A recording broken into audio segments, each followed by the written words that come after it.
What's up, everybody? I think we're live. Happy Friday after Thanksgiving. For all those who celebrate it, hope y'all had a wonderful Thanksgiving. Whew, I know I did, but man, am I tired. It's a long day. It's a good day. Thanksgiving's always a fun time with the family and the friends and the everyone and the foods and the who's its and the what's its and the and all, but unfortunately, now it is time for Thanksgiving, for Christmas. Which is not unfortunate, but you know. Thanksgiving's fun. Thanksgiving's fun in its own right. It deserves its spot, its time in the year. And then Christmas is, whatever. All right. I don't know what I'm talking about because I'm still like half asleep if I'm being honest. Um and we're back to practicing. So today's goal, first off, we're going to start the timer because we're going to be practicing a good 2 hours, and I think the goal for, in terms of what I want to play, it's I don't have a structure today like I normally do. I want to do like these few pieces or these sort of things for the day. Today I don't really have that. Other than I will say I do want to make sure we do a mode of scales. I think we're doing scale modes. Yo, evil hag, I appreciate it. How you doing, friend? Happy Thanksgiving even for those who don't celebrate. We don't necessarily need an excuse to be thankful and to show our gratitude to those that we love. And to spend time together and have a wonderful feast. That's really all it's about. We don't need, it's like Valentine's Day. If you need a day to display and show your affection for other people, that just have that be every day of the year. I don't know. But anyways, happy to see you, evil hag. Hope you're doing well. All right, let's play some horn while we're here. I'm cold. It's like really cold this morning. So this is not going to sound good, but yo, you're practicing guitar too. Fucking love that, dude. That's honestly like my goal. Like I would love it if like I'm practicing music and people come in and also practicing music. That's like that sincerely is that's the kind of environment in the community I want to foster. So that's fucking awesome, dude. Oh, I'm gonna reset the timer. I'm doing well. I'm tired. It was a long day yesterday, and I'm still very full. Um, we got a lot of leftovers, a lot of good leftover sandwiches on the menu for today. But yeah, for now I'm just tired. All right, let's do this. I need my metronome. What am I doing? Oh my god. It's like I've never played horn before in my life. Give me a metronome. Put it on 60. Let's do this mess. Let's throw it on the floor. Oh my goodness.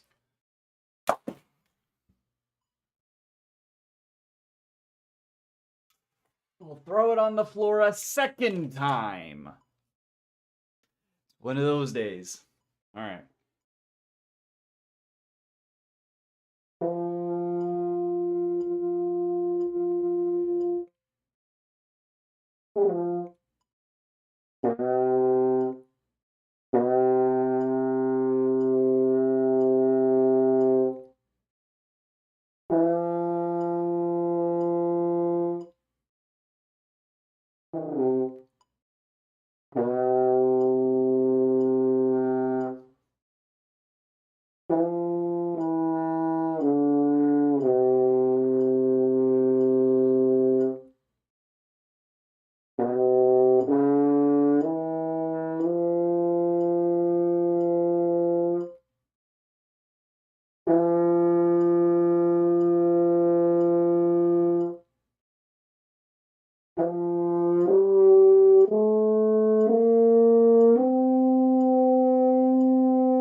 That was gross.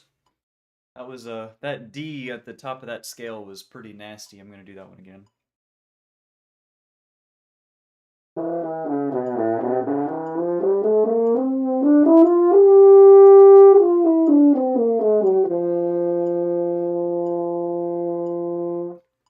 That was okay.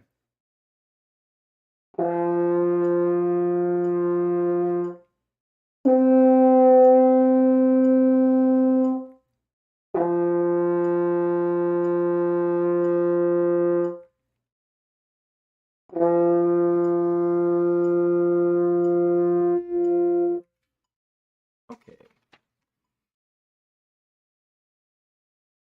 Free warm-up sounds not bad. Not terrible. Alright, let's do some more little warm-up stuff, and then I think we're gonna go right into scales.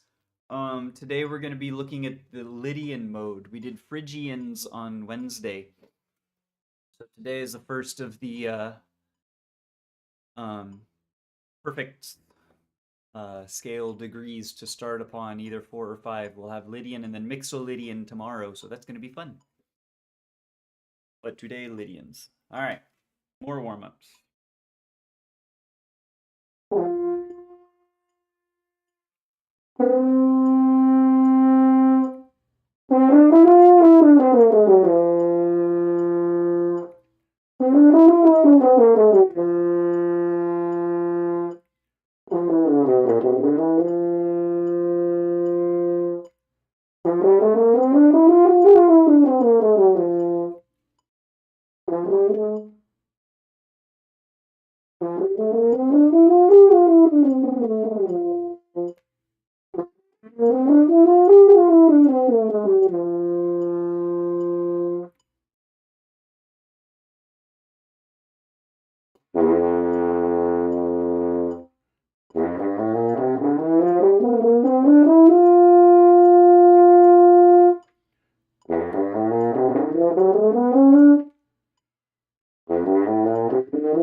I should go ahead and speed that up because it's 92 and da, da, da, da, da, da, da, da.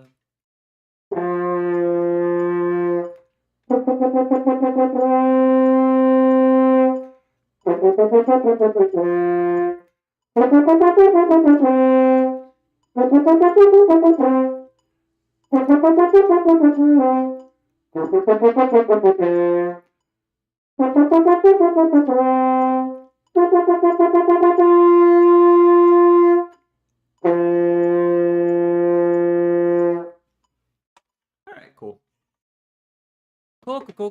Cool, not bad. Let me get some cello drones into my ear real quick while we do these Lydian scales. That's right. Lydian scales. Which also means I get to figure out in real time how the fuck to play Lydian scales. So that's always fun. Oh yeah, cello drums. That's exactly what I was doing. So we start with a C. So it's the key of the fourth in the signature. So C Lydian is an F key signature, which means just B flat. So C scale with B flats.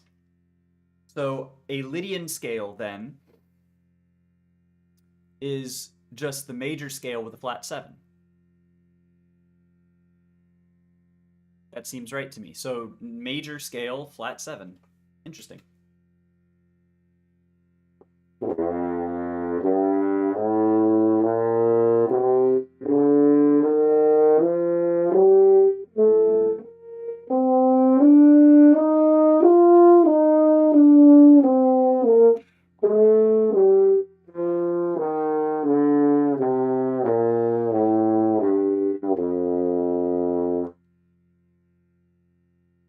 Weird. It doesn't seem good. Or it feels like it needs to further resolve. And the fact that it's not is making me... giving me the jinkies. Alright.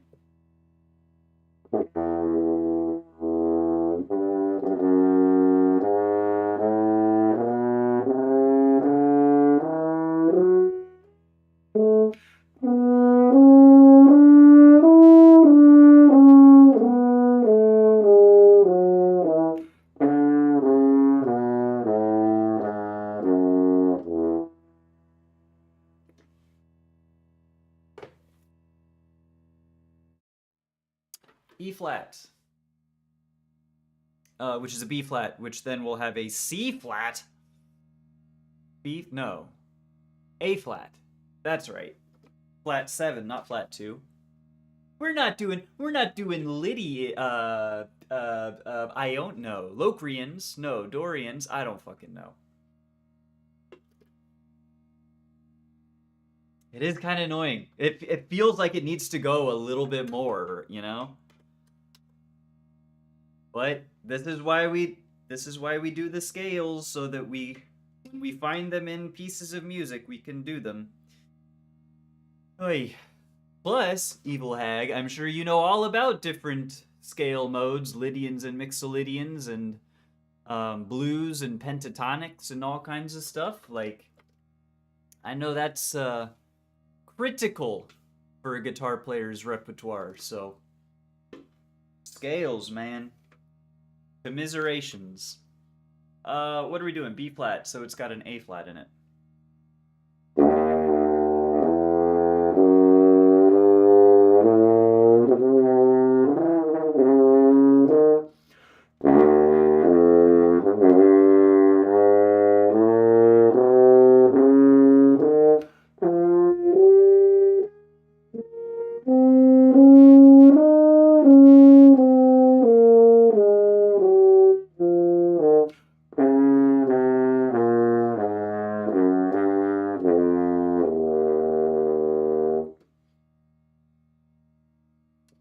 G's. Okay. A then is going to have G naturals.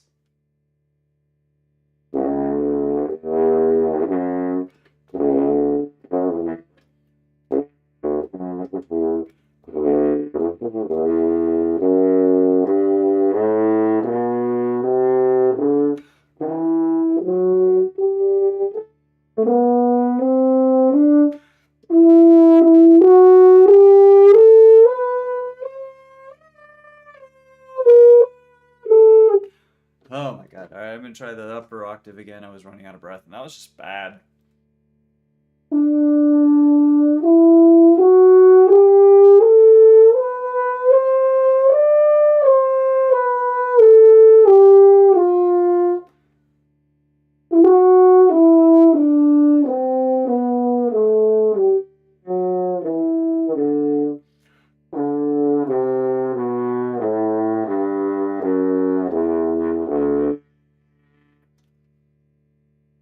Yeesh.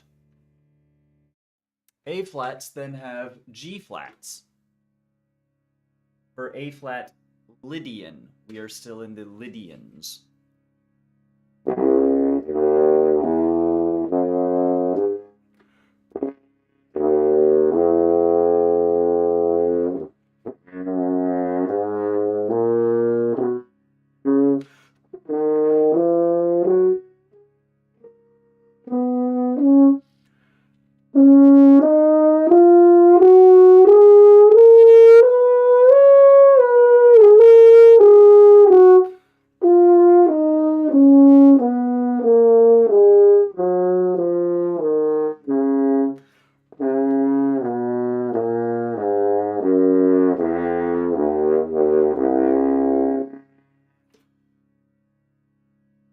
Excuse me.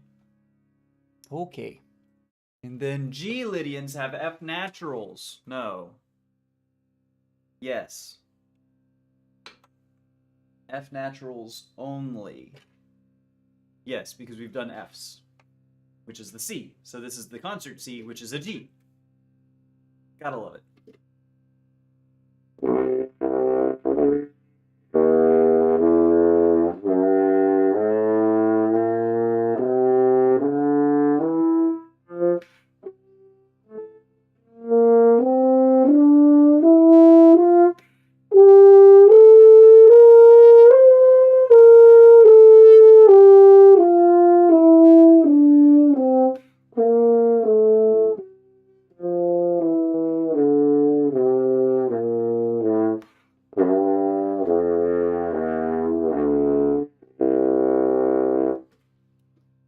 Yeesh. Okay. F sharps then have E naturals instead of E sharps. E naturals instead of E sharps. Okay.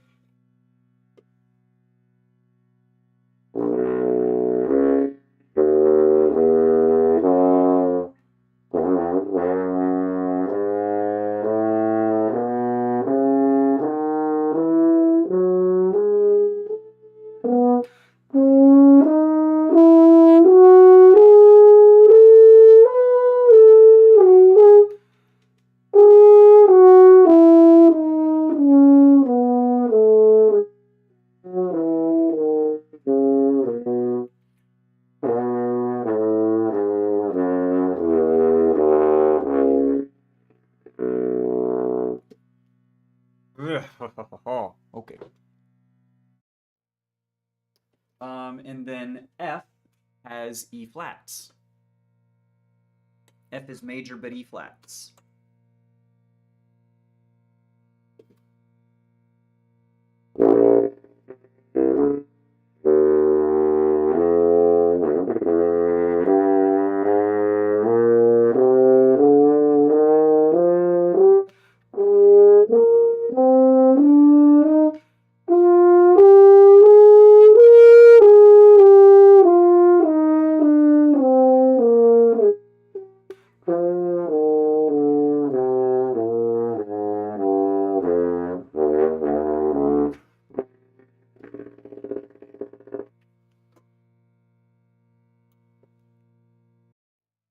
Having never done extensive scale mode studies, I don't have Lydian scales in my ear, and so every time, it just feels so wrong.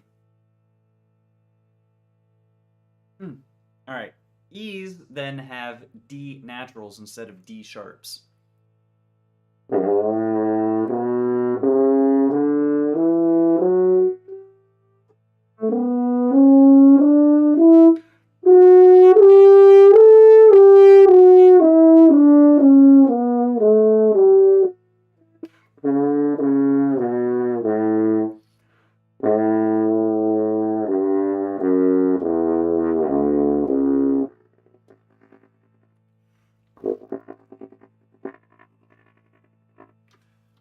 Still not picking up the really pedal notes on the microphone, which is unfortunate, and I apologize. I need to figure that out. I need to actually like try to figure that out. I haven't really spent any time troubleshooting that because after I'm done with practice, then I'm like, okay, I got to get out of here. I got to focus on something else, and then I don't come back to actually do it. So that's on me. What are we on? E flats, which now have D flats. Okay.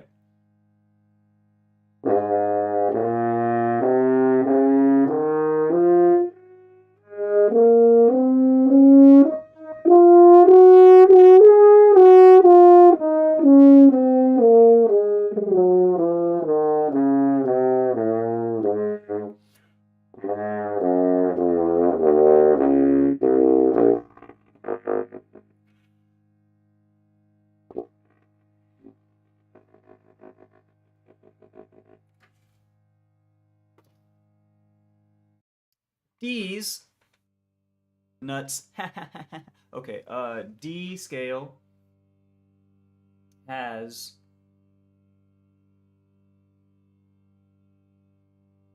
C natural. F sharp, C natural.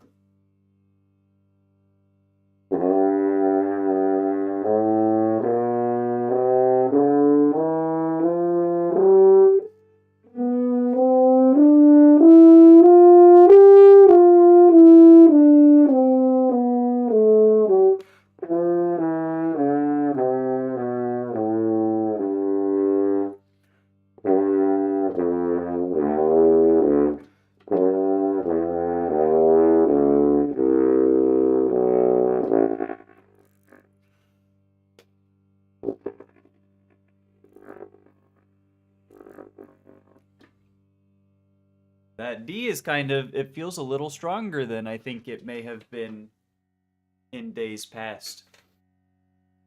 D flat then has C flat.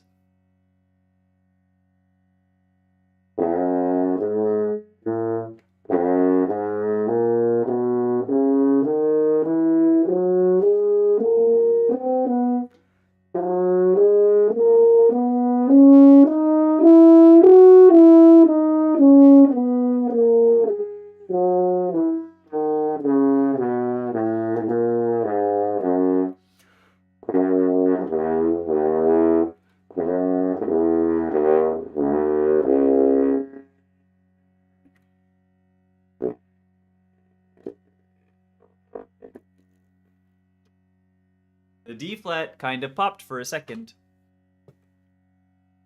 It didn't sustain at all, but that's okay. All right, so those are the Lydian scales for the day. I want to go back to this later because I do think I want to do some excerpts. I might go into some of this Freudis book. He's got some flexibility exercises that I enjoy, but I may also do scales. Legato scales I've already done. Where is mouthpiece stuff? Whatever. Let's try some of these crazy wild arpeggios. See if we can't maybe get them better than we had the other day.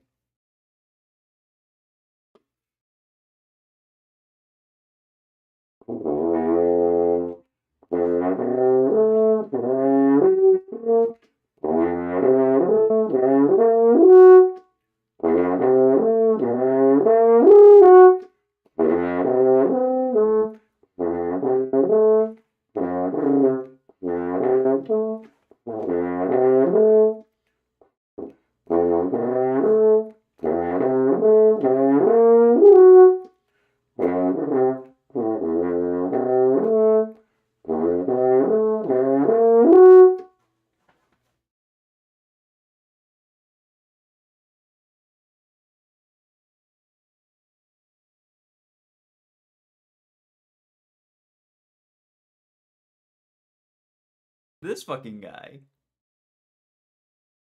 He's like nesting and scratching, digging away at my pillow, and then has the audacity to look up at me and be like, "Can I help you?"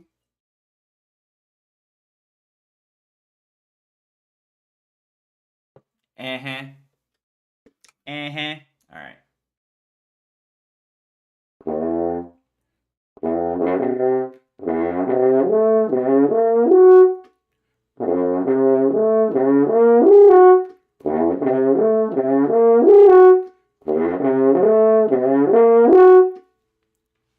Those are the right notes, at least for the first two triplets. I didn't do nothing wrong. Yeah, no, he knows exactly. What's up, guy on headphones? How you doing? I am also guy on headphones. We are twins. We are the same. Love your the username. All right.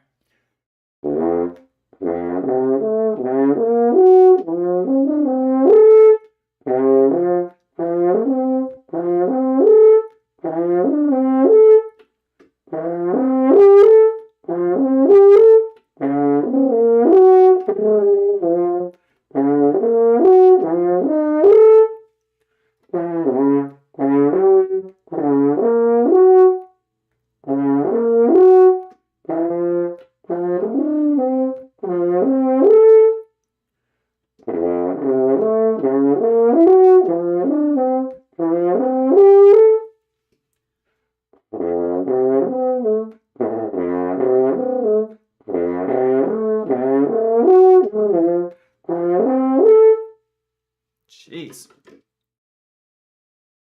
Yo, I'm so glad you decided to join. Excellent, my friend. I've been I've been doing this is what, day 23 now, I think, of my road to French I don't know. Uh but yeah, we've just been hanging out, practicing a little bit, making some music. Do you play French horn, my friend? Are you a musician? Share with me your musical journey as I share with you my musical journey. We get a lot of musicians coming in here. Other French horn players, guitar players, violin players, vocalists, clarinet, saxophone.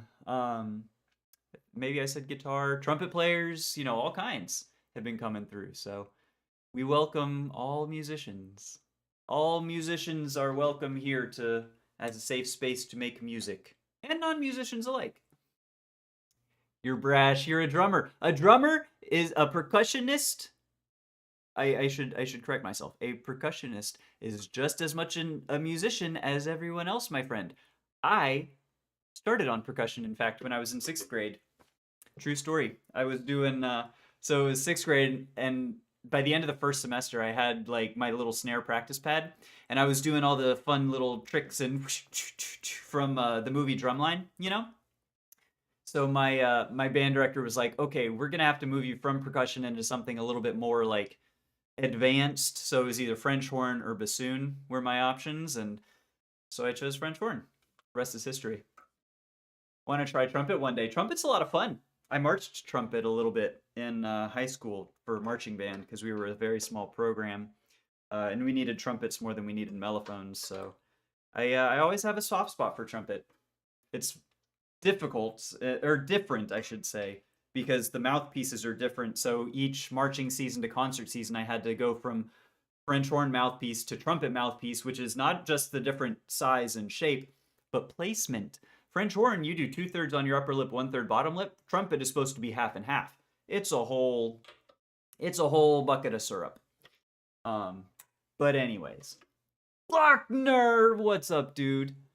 Going to the train in a minute. Just wanted to quickly join, saying you're doing great. Hey, I appreciate it, friend. Hope you got a nice holiday yesterday. Have a nice practice. I did have a wonderful holiday yesterday. I'm still a little bogged down because the whole thing about Thanksgiving, if you're not familiar, is it's just a giant feast, right? So we make big turkey, a lot of sides, a lot of desserts, and I'm still like, oh, I'm sluggish today. Oh, I'm so full. But I hope you're having a great week there, my friend. Wait, do you have your gig? Do you have that big gig this weekend, or is that next? Because y'all is coming up either way. I know y'all gonna crush it. All right, I gotta get these damn flexies. These Freudist flexies, dude. I don't know if you've ever seen these ones. These are crazy fucking flexibility exercises. They don't come great across the microphone, but this is what I'm working on. It's pedals to all the way up, and it's like, ugh, right through my brake range. It is not going well. I can't even play the damn notes.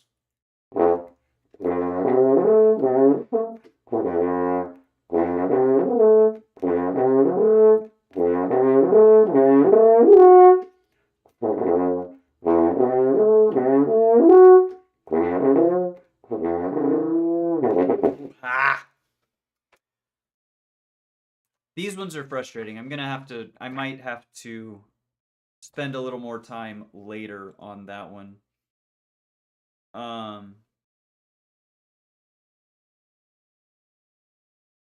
There's so many flexibility exercises in here. My God.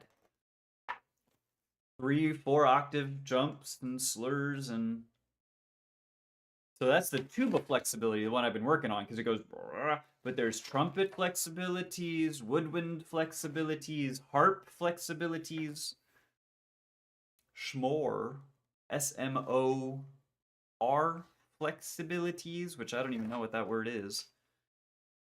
Yeesh. Okay, before we move on, for sure, I should maybe do some lip trills. Just because I need to get them, and I hate it.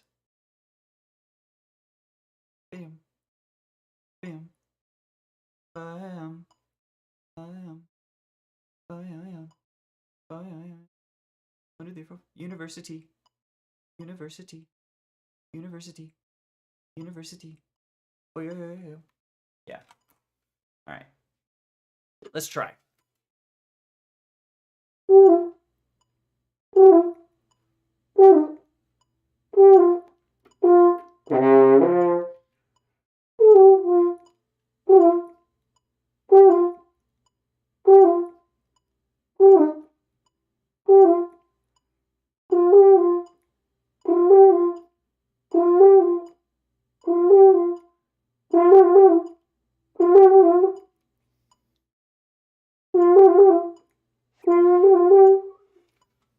Never do slow.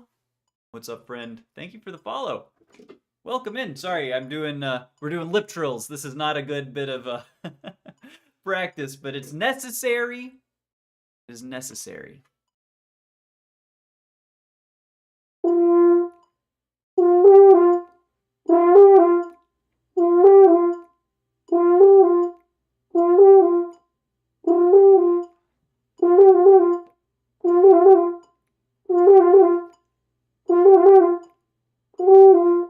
Whew.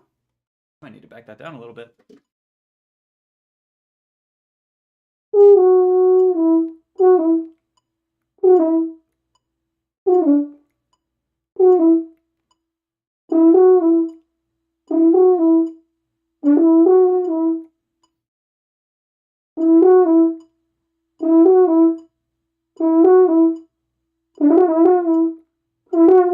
Holy moly.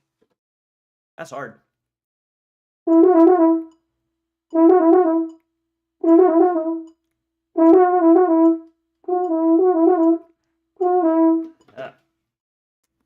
Whatever. Whatever.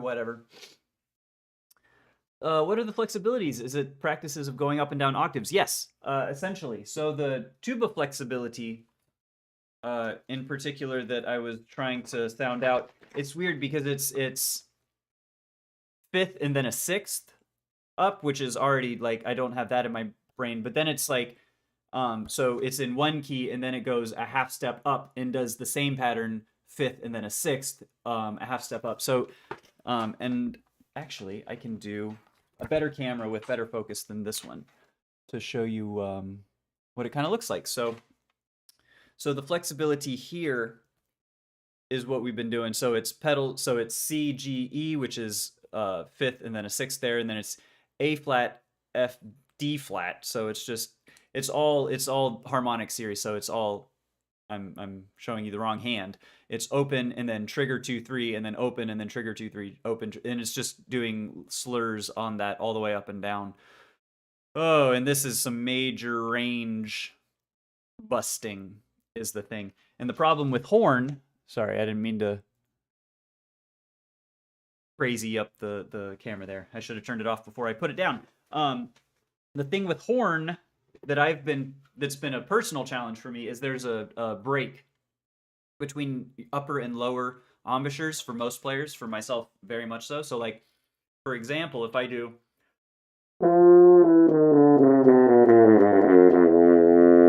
that's in my quote unquote high embouchure setting. I can do that for that's my embouchure for when I'm playing high. For when you play low, you have to like drop your corners, drop your jaw, do a whole like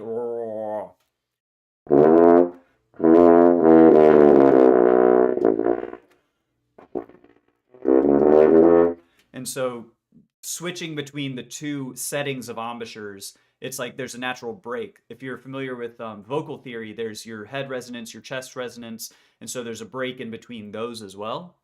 So that's kind of my thought in working this, because it goes right over my break range, and so it's hard as hell. I can't do it, but hopefully we'll be getting better as we reinforce the embouchure break. And yeah, it's hard. This is a hard instrument, guys.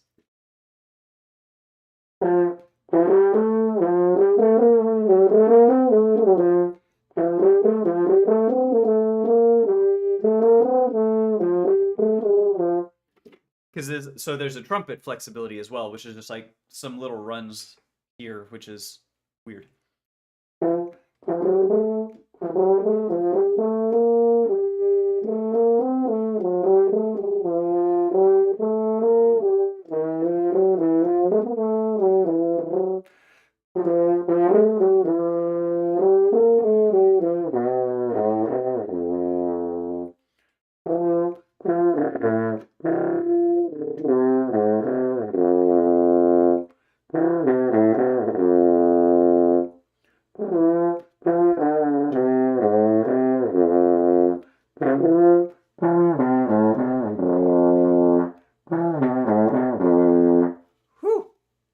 That's crazy.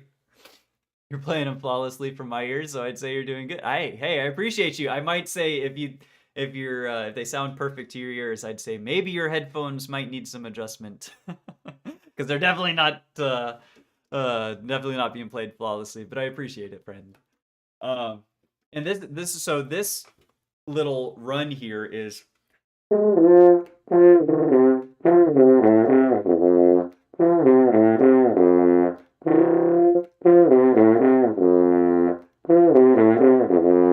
That's like right, the last few notes there are the break range, so it's like like trying to figure out where my embouchure needs to be, my jaw, my corners, like everything. It's basically breaking my preconceived embouchure and trying to make it proper, which really fucking sucks. Anyways, but we will persevere and move to, I want to do these, so there's this book that I just got this week. I fucking love this book. It is Mastering the Horn's Low Register by Randy Gardner. Excellent, absolutely wonderful book of theory. And I need to look, so he's got slides, is what he calls them. And it's just, you're taking your a comfortable note, you're dropping it down, but you're kind of playing it as if your lips are a trombone, is the conceit of this exercise. So you're trying to do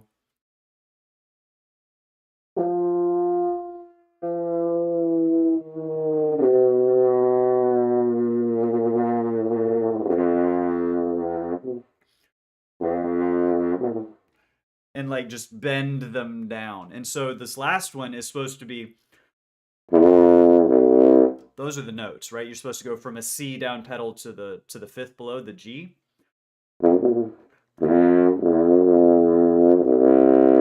The G cannot be played open, but you're supposed to lip it down as if you are. So you're supposed to bend it down to the G. Which I don't know that I could do, but I'll try.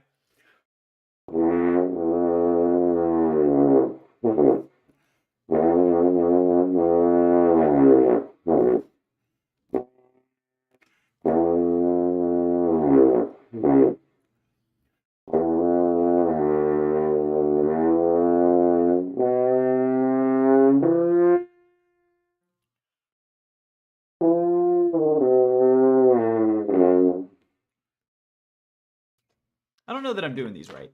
Okay. Let's take a moment. We're going to pause the timer. Slides. It is designed to develop a smooth transition through the break range. Maintaining a constant airflow is primary, of course. Do not allow any momentary silences. No momentary silences. Slide smoothly and very gradually from one harmonic directly to its adjacent harmonic. As you move between, imitate the slow smearing slide glissando of a trombone. Slides give the greatest benefit when played very slowly. Okay, all good so far. Observe yourself in a mirror. That's what I have the camera for. To monitor embouchure motion through the range. If done correctly, your corners move vertically with your jaw drop, and a subtle pivoting is used. Most of the pitch change is made invisibly inside the mouthpiece rim. As much as possible, look as though you are pretending to play. Play with as little motion outside the mouthpiece rim as you need. Yikes. Okay. Let's restart, and I think, yeah.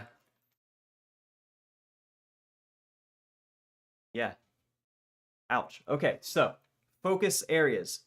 Full breath, because this is down low, it's going to take a lot of air. Sliding through, and make sure outside the mouthpiece there's as little movement as possible. So that's what we're going to try. That's what we're going to try. No movement outside the mouthpiece. So that means, and this is the difficult part for me, is putting your embouchure, setting it in place, and then just doing it. It's got to be perfect.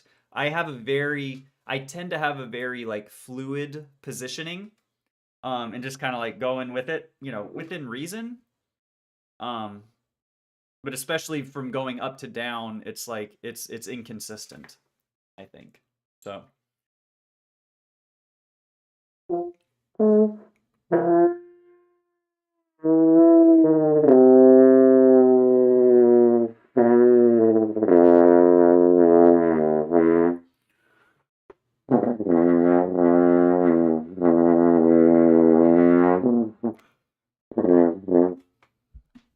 Move this back. I need to observe. I'm observing my embouchure.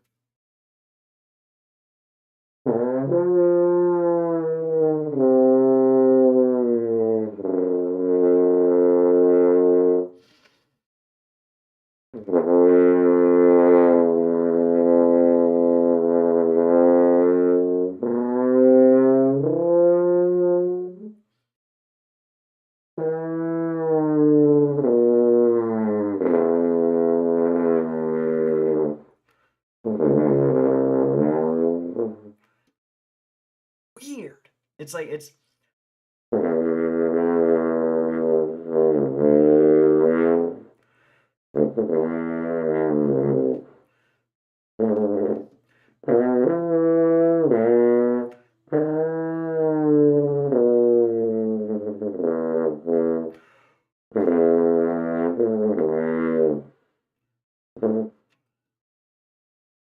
This is stupid. I hate this. Ah!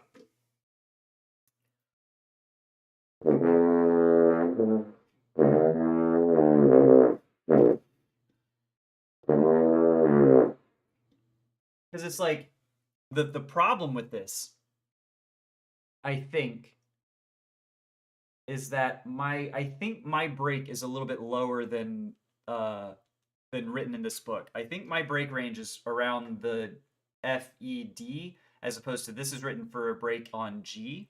So like the G.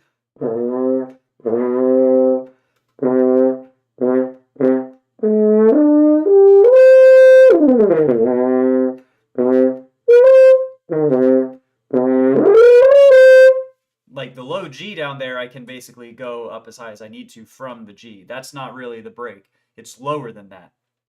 So like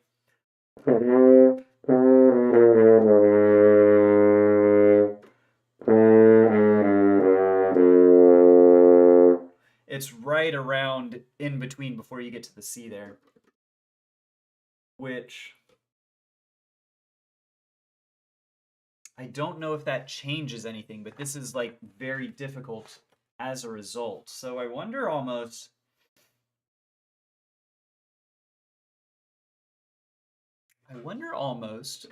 if we do the start from the low and go up, because it's going to put me into my bottom range.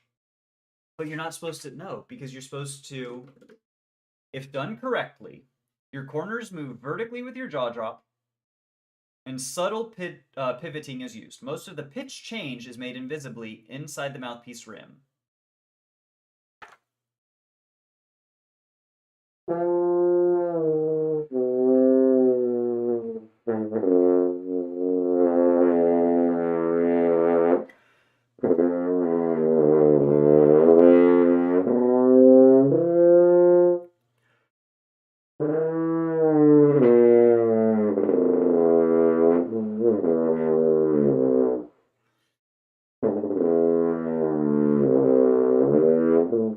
Hey, we kind of lifted down.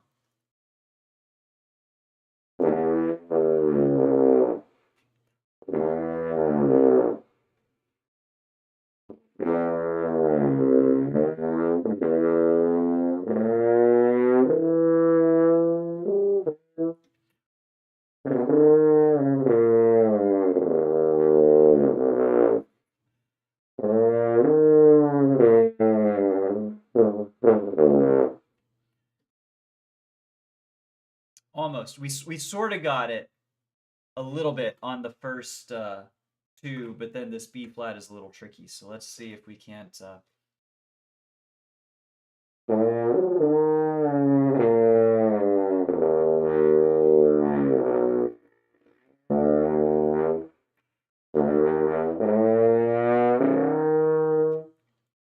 that was a good lip down, but then coming up out of it,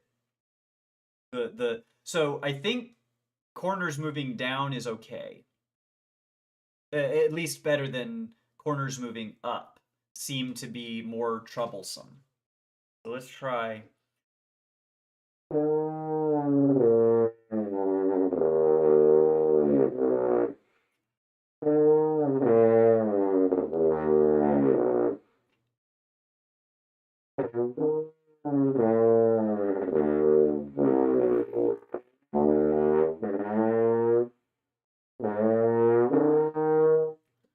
Sort of. It was sort of kind of there. But like, man, it's not like progress at the very least. Yeah, one step at a time. One step at a time. But like one step at a time over months and weeks and months is the problem.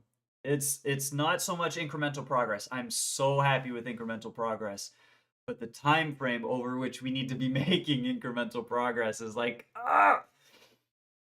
yo, Alex, pardon me for screwing up your username, just found this channel. Well, and we just found you, buddy. Welcome in. Welcome. Hope you're having a wonderful day after Thanksgiving if you celebrate. And that goes for all of y'all. Hope you're all having a wonderful day after Thanksgiving for all those who celebrate. American Thanksgiving, I should say, you know. But whew, yeah. This is some difficult, this is like advanced level shit on horn. This is where you're like, it's almost just a straight up embouchure change, which if you're familiar with any like brass or wind player at all, changing your embouchure is like almost a death sentence, I feel like. So, but we're not gonna let it. We're not gonna let it. Probably.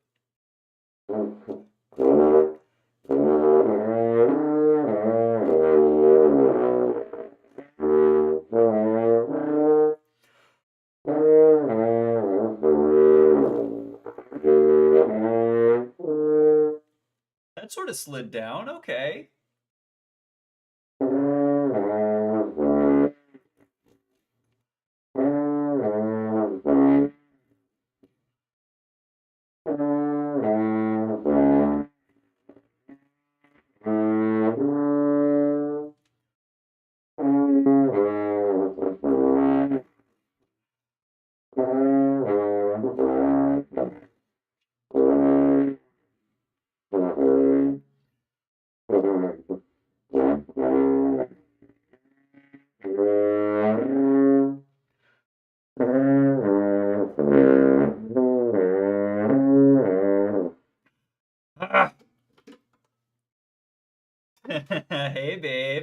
Manatee Lover, my my wonderful girlfriend in chat. So everyone say hi to Manatee Lover because we do love manatees. What are we playing today?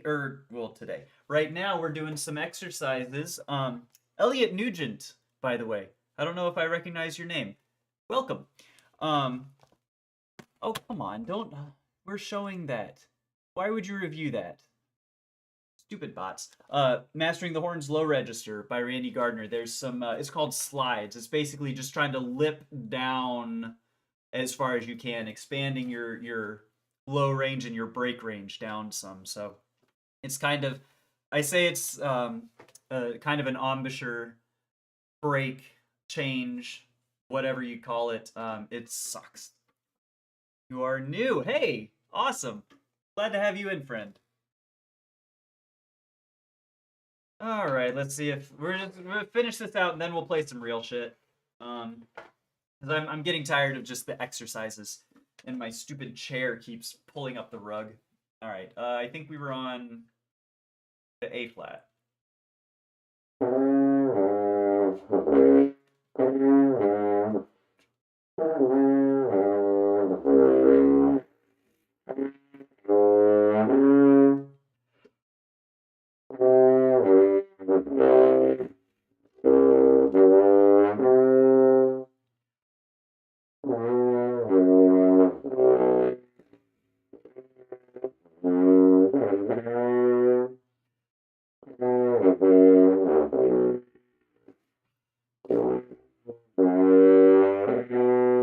And that one's almost the fucking that one's almost in its the break for the entire portion.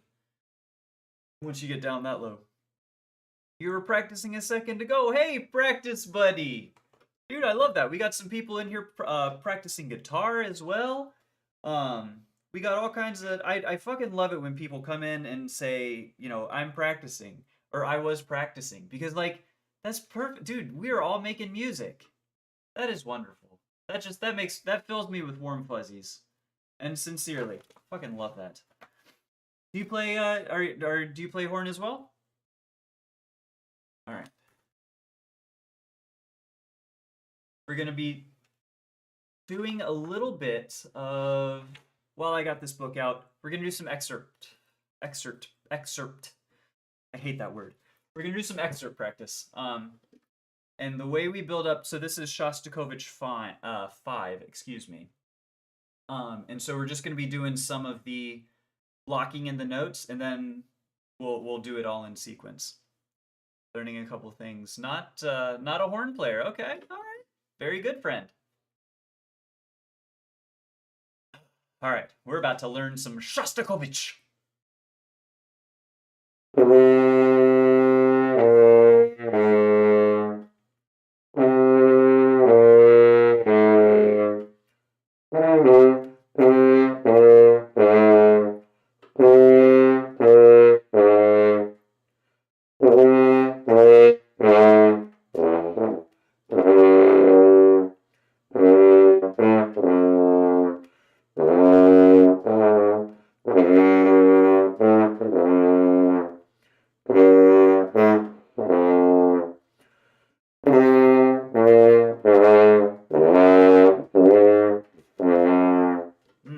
I don't know how to do. I need to get better at my embouchure in this low range because it's not doing well. You're doing tenors, tenor sax, bass sax, and soprano. All the E flats. All the E flats. Is Barry not an E flat?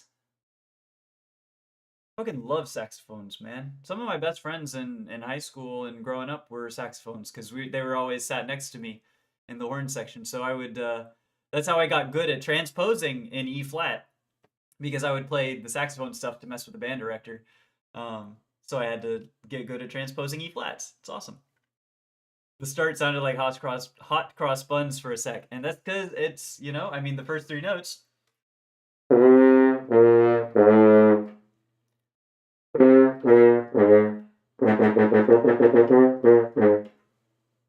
It sure is.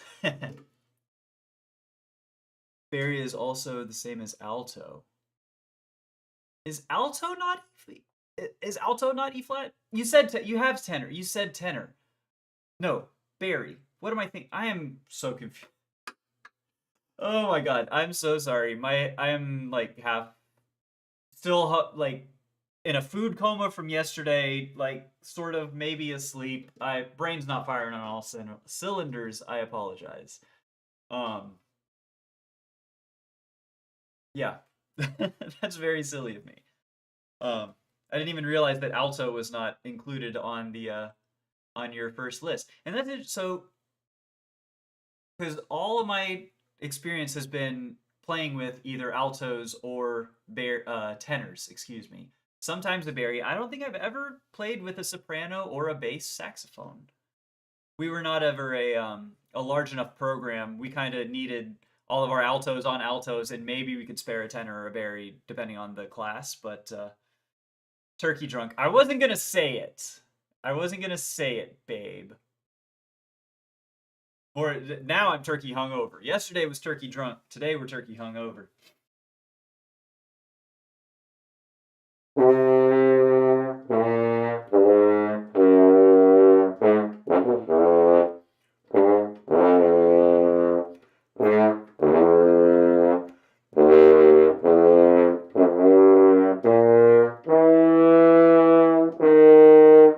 Okay, so that's not bad. If I do.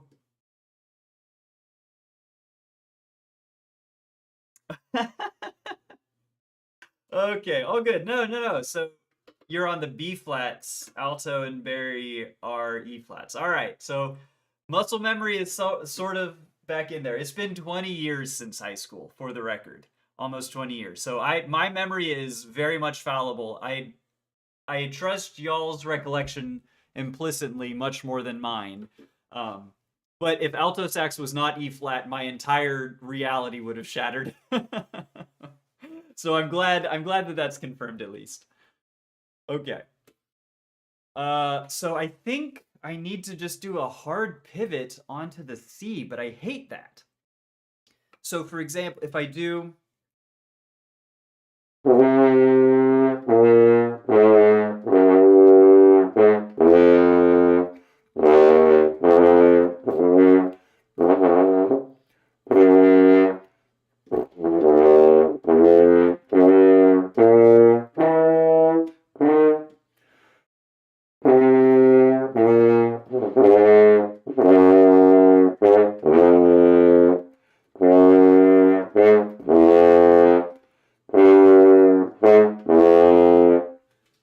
I do think I need to break into the C there, which is kind of annoying, but at least this excerpt it doesn't like come back up terribly. So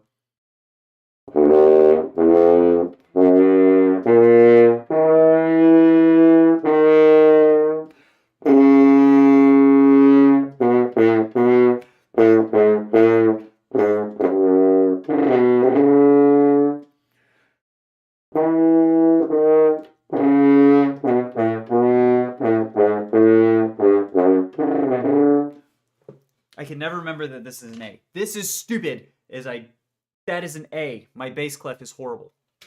And I always think to do it as an F because it looks like an F, but it's bass clef.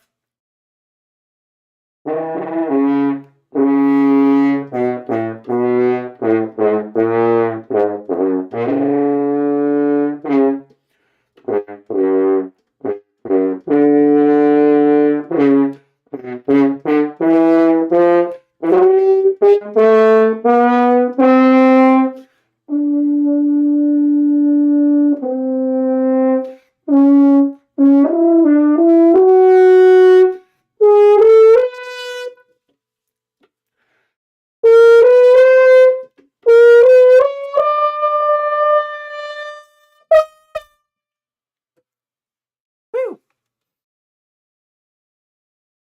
Oh shit, so you're playing good, like modern stuff. Green Day, The Fray, Mariah Carey? Do you have to break out the soprano sax specifically for those like Mariah Carey whistle notes? Cause like, woo! That's awesome. That's awesome. I've never really tried to play any like contemporary stuff on horn.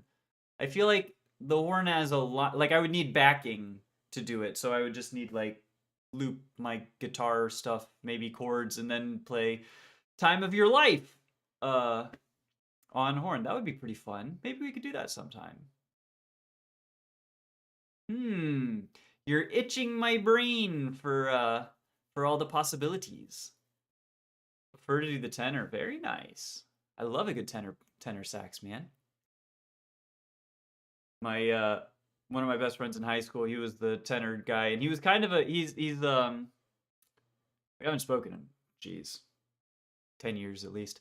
Um, but he was always whenever he got to play tenor, he was very excited because it was always tenor time. You know, it was always a big production, and he like hammed it up, and it was a it was a good time. The saxes in my high school were always very much the like not troublemakers, but the class clowns, I would say. Oh, so you record the soprano and do the tenor over soprano backing? That's very interesting. That's very cool, dude. I've never really experimented with like playing over a backing track. One of these days, eventually I'm gonna need to get like piano accompaniment for like horn solos and stuff, but not right now. I can't barely play the horn solos that I need to just the right notes.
You know,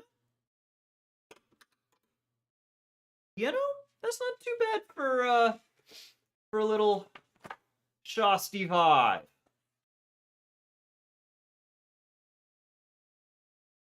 Oh dang, this is fun. So it has a bit to practice the line for this excerpt in just as 8 notes without any of the rhythm or rests or articulation or anything. It's kind of interesting.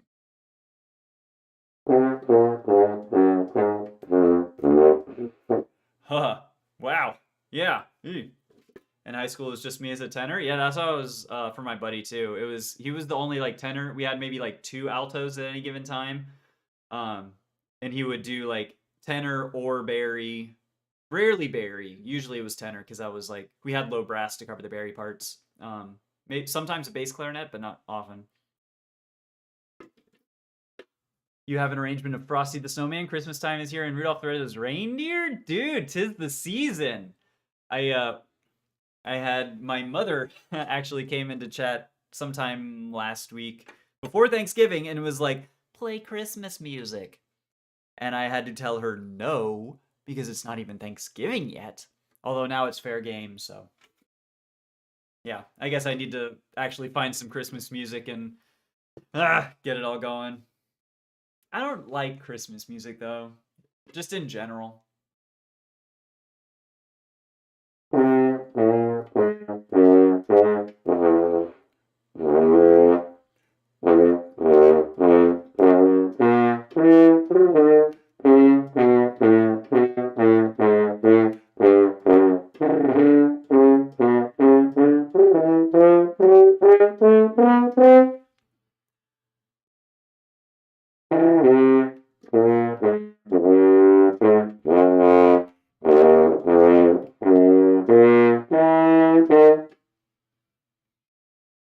Man.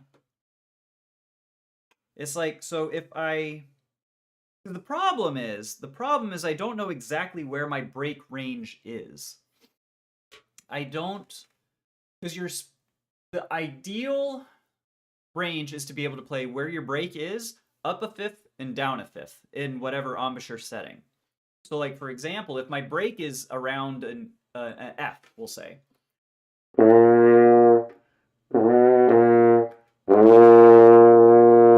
I need to be able to do the F in my high setting and my low setting. And my low setting needs to be able to go up to a C, down to the B flat, up a fifth and down a fifth. So I need to be able to play to the B flat. Wait a second. Hold on. Is that right? So if we do, because if we assume for a second the break is at around F, that's when you start to have to bring your corners down. By a B flat, I should be solidly in my low.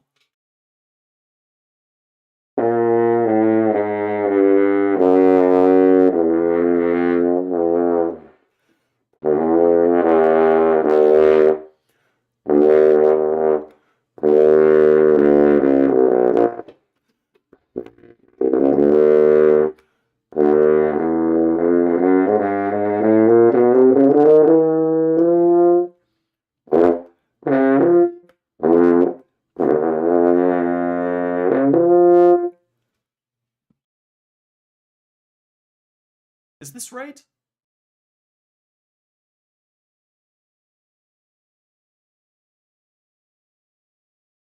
Sorry, I'm because this is kind of the crux upon which I am practicing everything. We're gonna go back, we're gonna reference the text. We're gonna go to reference the Hurley book. Not excerpts, sorry. Break range. So register shifts.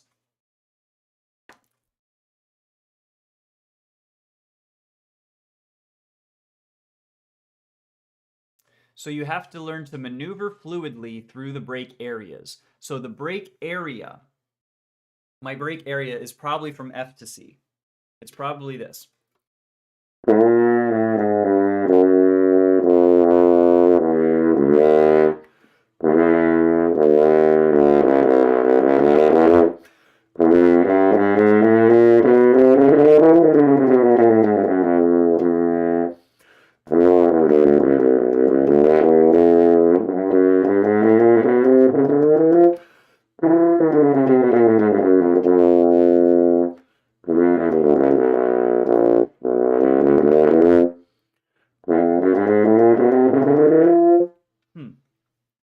Weird. Talking about baritone and not bari sax. I actually was talking about bari sax. So low brass was usually behind me. I didn't really, low brass was fine. They're like whatever. But my buddy, he was a bari sax, tenor sax. Yeah, he was the low sax guy. He was the sexy sax guy. He always made tons of jokes about, oh, it's so saxy, and it's the, all the low-hanging fruit that high school saxophone players like to say. But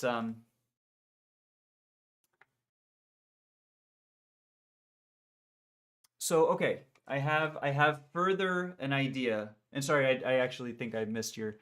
It was only you and your friend for the lows in high school didn't have a bass at the time. That honestly sounds a lot like my high school. To be fair, we had. Or is that so? For the lows, for all the lows, like including low brass, you only had like woodwinds to cover the low parts. Y'all didn't have tubas, trombones, etc. Wish I could do Christmas music, but school has winter break. We're doing Phantom of the Opera, quad toms. Fun as hell to play because I get to play fortissimo for the majority of song, dude. Hell yes, dude. So guy on headphones, you're gonna be rocking out, going bop bop bop bop bop bop. Fucking love that, dude. We're gonna show you in a bari sax for all the lows, dude. So you're like a powerhouse, is what you're telling me. I got you. Don't buff mastery. I don't know why I'm getting recommended on YouTube either. Appreciate it. Yeah, I got a couple Jacksons. I'm on the wrong side of the Jackson, the Randy Rhoads model guitar. It's my absolute favorite dream guitar. Little Ibanez acoustic, which is most of what I play, and then a Jackson bass in the back there that I don't ever play, but I like more than my guitars. So, you know, breaking everyone's eardrums within a 10-meter radius. If you're not, are you even doing it right? That's why they have earplugs. You know, it's not you're not playing for you. You're projecting to the back of the auditorium. That's what they tell all of us. That's what they tell wind players. Project to the edge of the seats. You know, you're just doing what the wind players are told. As far as I'm concerned, good form. When we worked with the other classes, we had low brass. Gotcha. For the most part, just you and your buddy. Dude, that's crazy. Because like my high school was small and we didn't have very much a ton of resources for the music programs or anything, but we always had one tuba, um, usually a trombone or two, and a handful of euphoniums. We always had a solid like low brass core. Um, yeah, we would supplement with tenor sax a lot of the time, bari sax rarely, because we had a buddy of mine. He transferred schools. He was the bari sax, so we had a tenor sax and a bari sax guy. The bari sax guy transferred to a different school and left us with the tenor time guy. But yeah, dang, that was 20 years ago, man.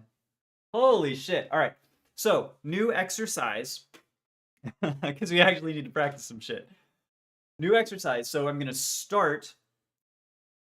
It's expanding your break range up and down. So I'm going to start on the F on my low setting, on my low embouchure. That's the low F. We're going to go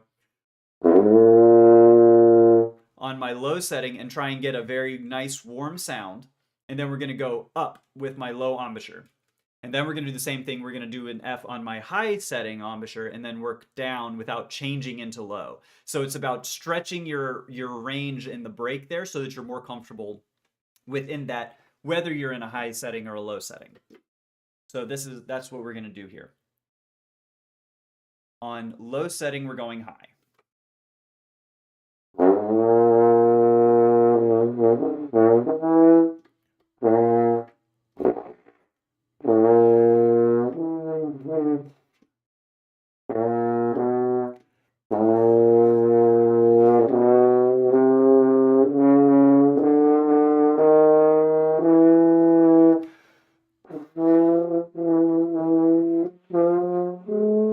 Oh my god. That's so bad. Yo, Johnny! How you doing, friend? Good to see ya. Happy Friday. We're playing some bad music right now.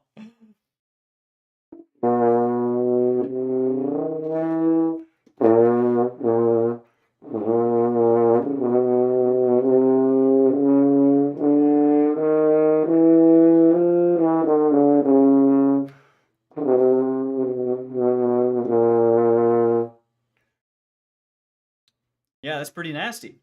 And then you take the F, so that was F on low setting, then you take F on high setting.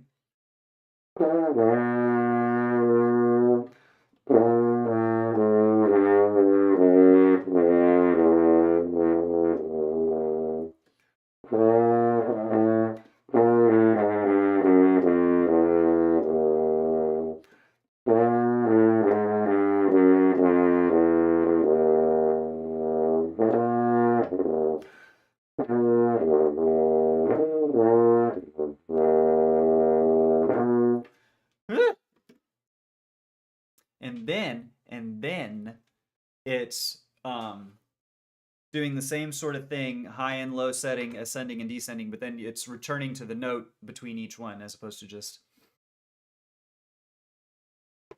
I was never taught how to tongue. Hold on. I just always had to adapt to the speed of the song with how fast I could start the note. I still can't tongue. So are you saying you do like a controlled breath for your articulations? Because I went to school with a flute player.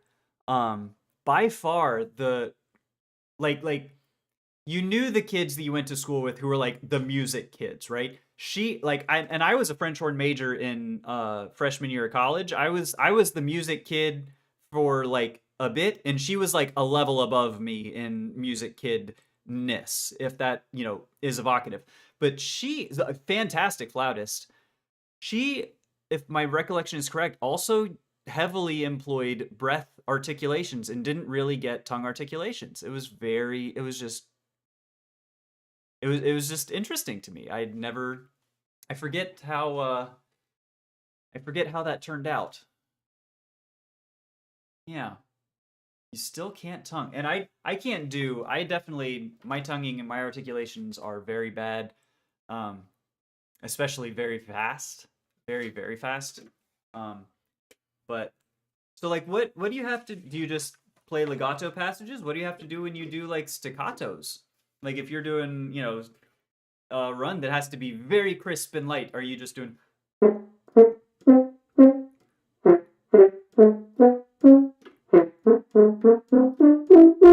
Yeah, that's weird.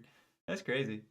Sounds better than tonguing anyway. Hey, I believe it. And at a certain point, there is, theory and rules.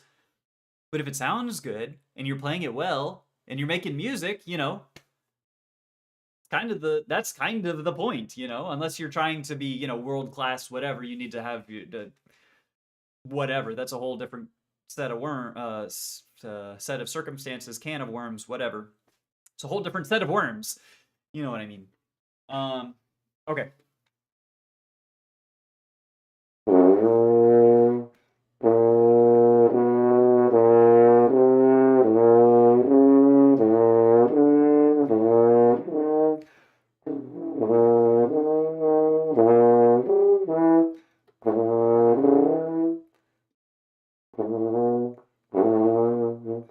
Because I don't even know if that's like my actual low setting. Hold on.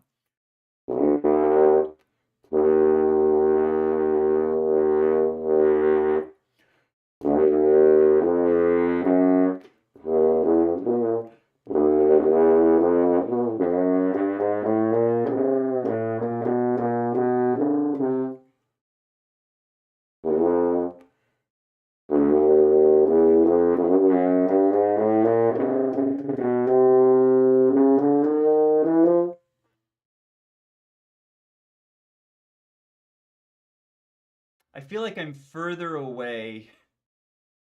I have no idea, honestly. I just do it. Dude, can I so this is a method book for a horn by a hornist known as Freudis Ray Vekra. She is um a Norwegian just absolute wonder on the horn. And her book, do we not have, where are thoughts on playing low? Because low horn is fucking not it's not an intuitive low range. 1.9, page 21. Page 21. And her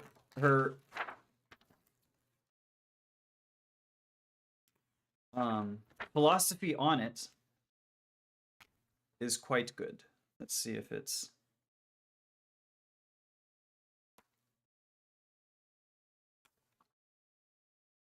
well, maybe I can't find it. Oh well. But it's her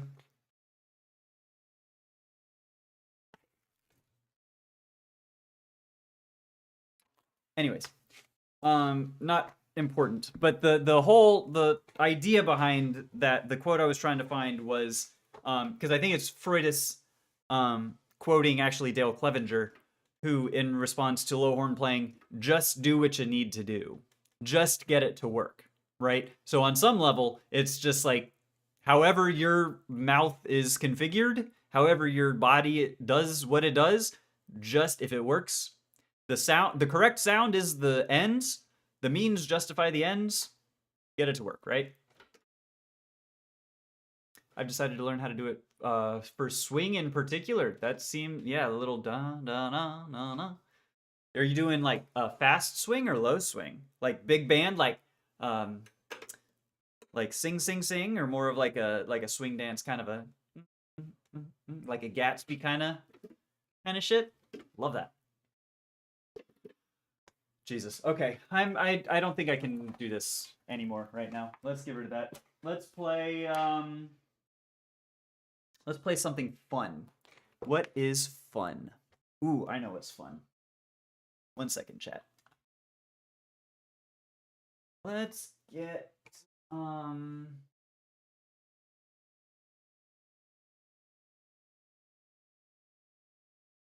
I thought I knew it was fun. Give me a second. Oh, no, I do know it's fun.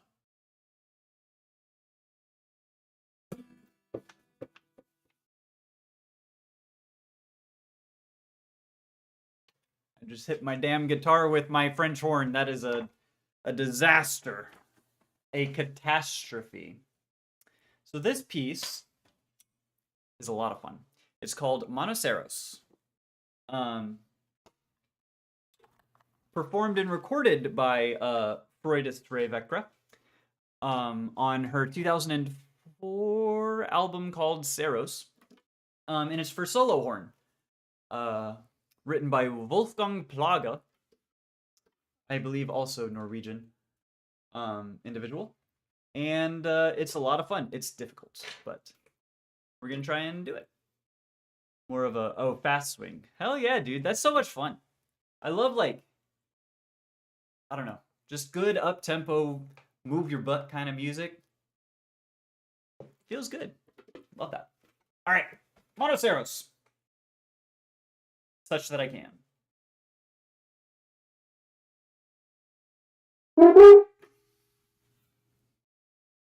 Nope. Nope, nope, nope, nope, nope.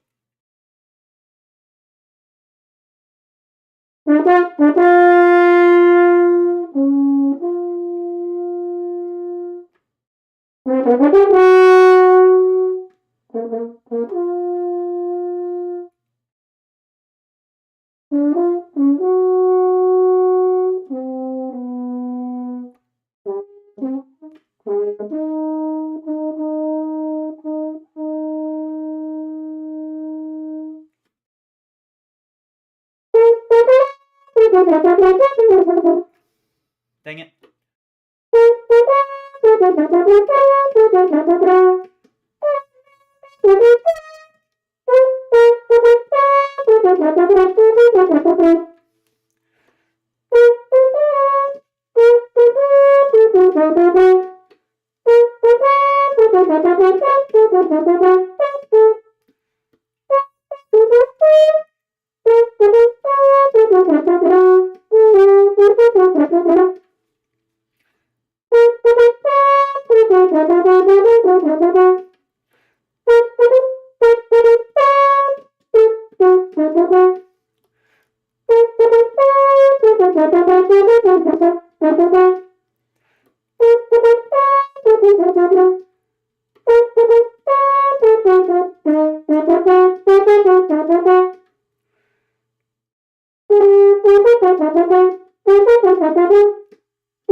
Revs.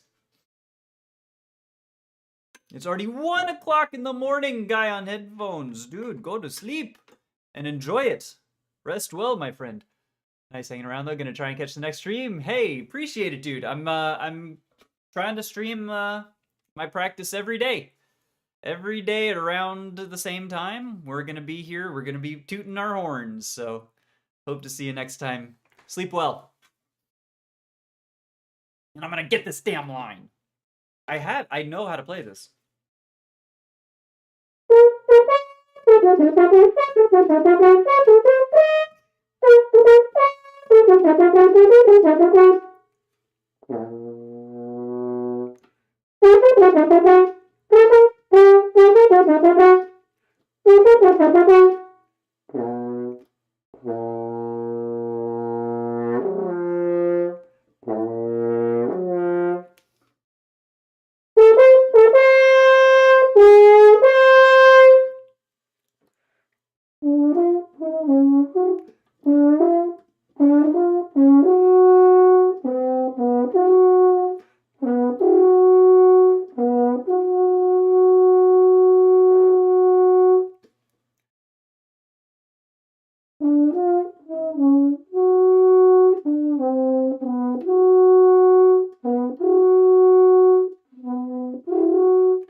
Woo!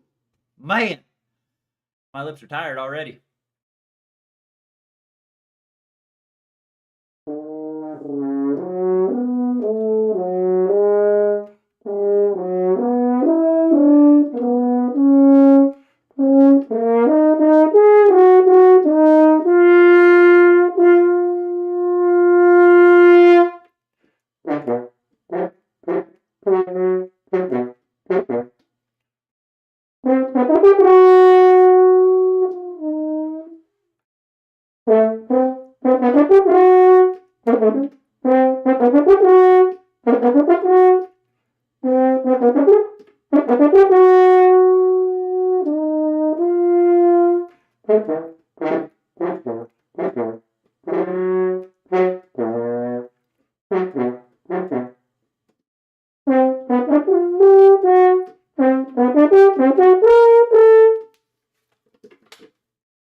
Yeesh. This beat's kind of a bear. All right, I'm gonna practice some stuff further on. I've just been playing around just to like, but I should work out this the big triplets section.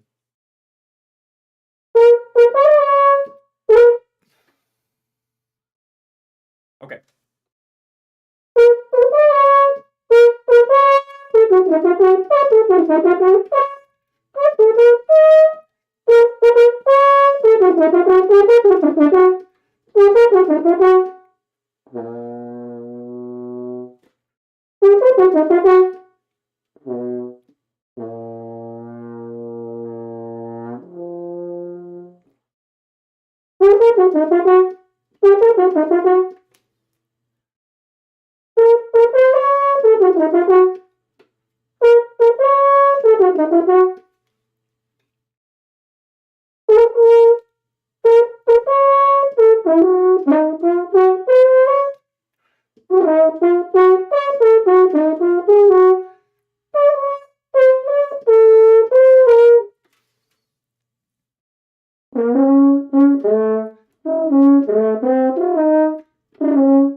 That's it.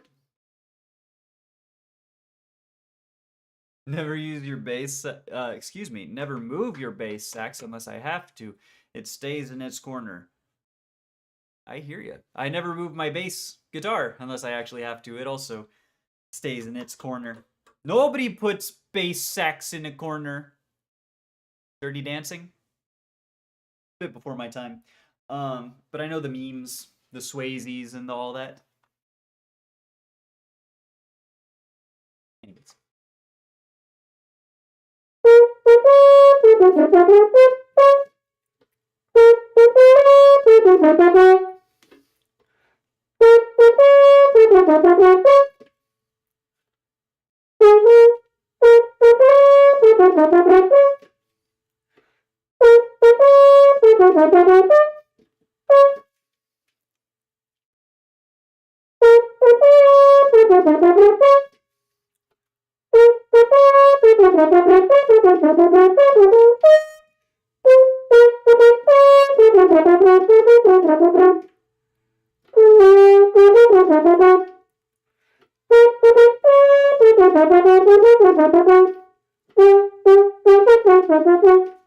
These really should be more staccato. I should be playing these shorter. So I think I'm going to play them more stylistically correct. If it's in its case, it's 55 pounds! Wow. I think we just determined earlier this week or last week that a French horn is like 12 to 15. So yeah, I wouldn't be moving bass sax like ever unless it was strictly necessary. I feel you on that one, dude. Yikes, 55 pounds. Sheesh.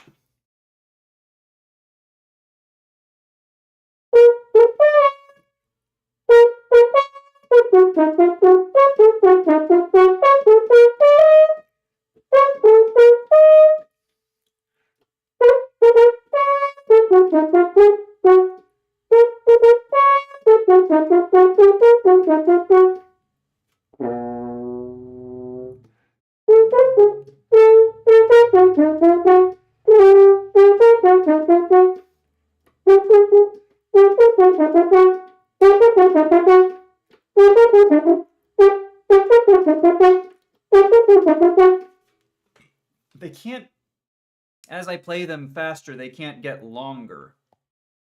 That's not good.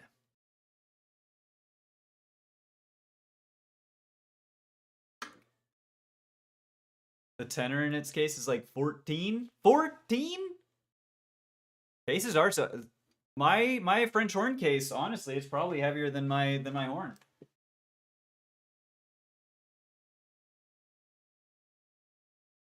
I think it is heavier. I think it is. Um, the padding and the hard shell. If you got a hard shell, that's not light.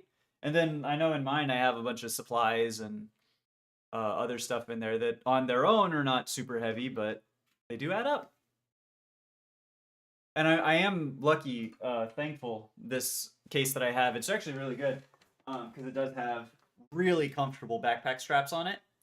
So it's really nice to lug around. I got it as a Christmas gift my freshman year of college when I was a horn major, and I gotta say my classmates were mighty jealous. The ones with a fixed bell, of course. Case is always heavier than the instrument. Always. Unless you have like a gig bag for a guitar, I think you're probably right. Now that I don't think I've ever actually thought about like, is an instrument case in general heavier than the instrument? Huh. You just have to carry your stuff around. Yeah. Yep, that's how I was too before I got. I actually don't remember what happened to the old case. It was just a regular like hard shell briefcase style case. It was like, ugh, that was not fun to lug around. When I lived on campus, it was fine, but you still had to lug it between the School of Music. Well, I guess we had lockers. I guess I didn't have to take it back and forth to my. But afterwards, whenever I had my horn and I lived off campus and I wasn't a horn major anymore, I would still like bring it, but having the backpack straps was like a fucking godsend. Especially because we weren't walking to class. This was 2010. We were longboarding to class. So you can't have a horn in a briefcase to the side of you as you're, going crazy on your longboards to the School of Music. Betwixt all the other winding students and shit, not gonna happen.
My case was too big for my locker. Oh my god.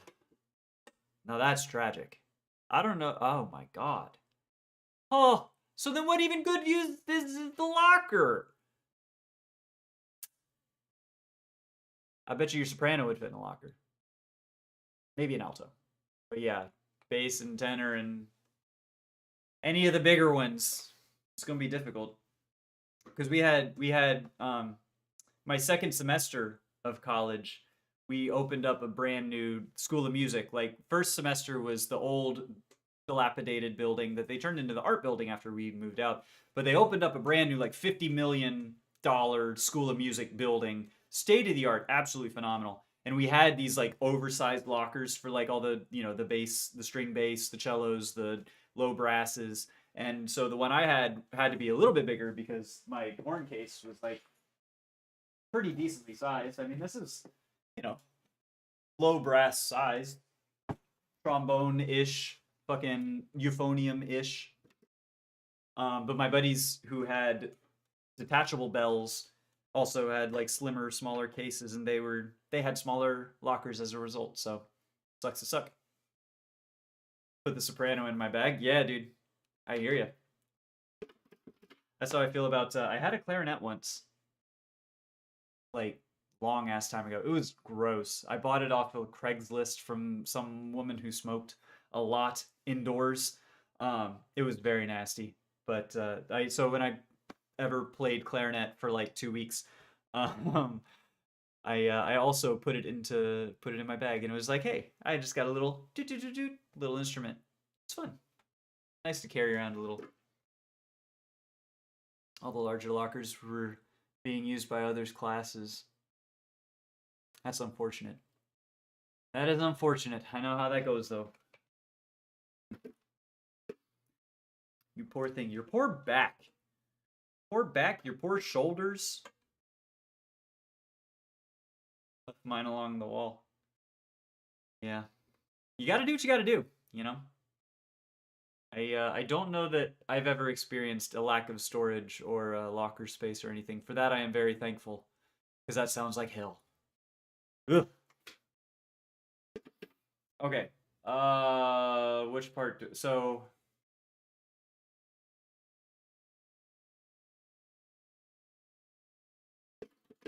the problem with this piece, it's not a problem, but this piece is like it's all about the technique and the musicality of it. So it's the technical like fingerings and everything need to be worked out, but that's less of it. The more of it is just like playing it correctly, which is heesh.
I have never gotten those notes, those stingers, right.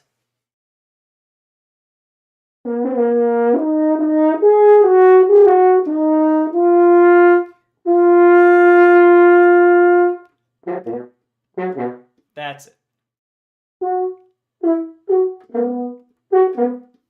Yes.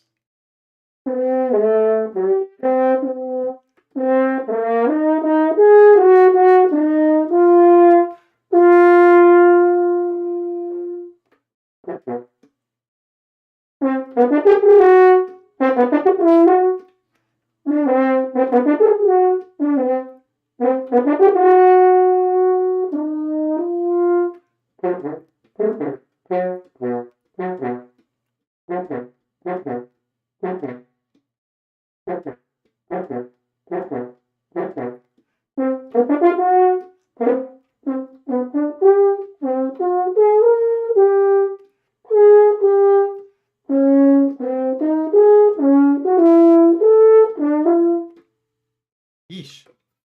All right. I think this is a little too weird for me today. A little too weird for me. Ah, punched my microphone today.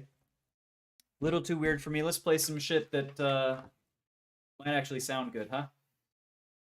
Let's do Kling 17. No, we just worked through some stuff. Let's go through a piece that we can actually kind of play. A bit of a workout. We back in the gym. As Glockner likes to say, the musician's gym. Kling 19.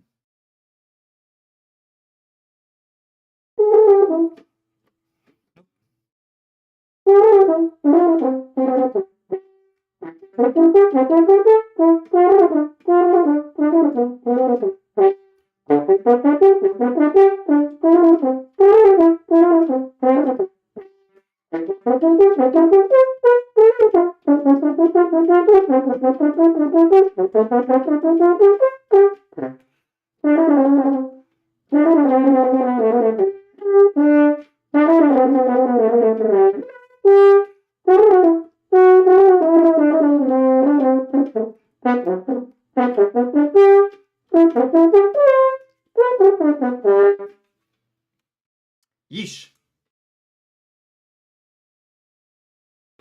Wanted a C melody sax.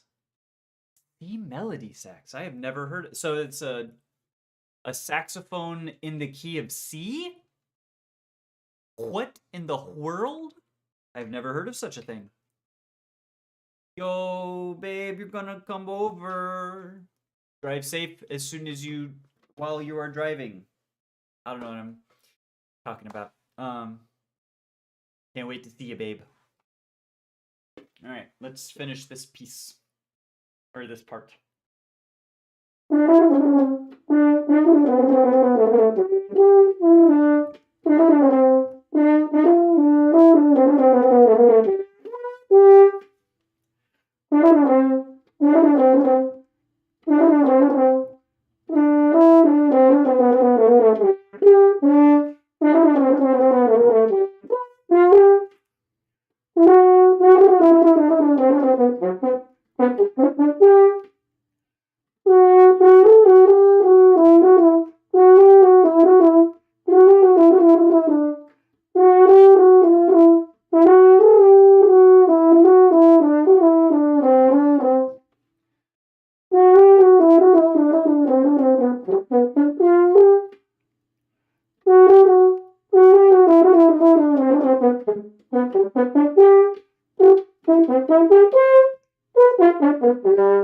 Ew.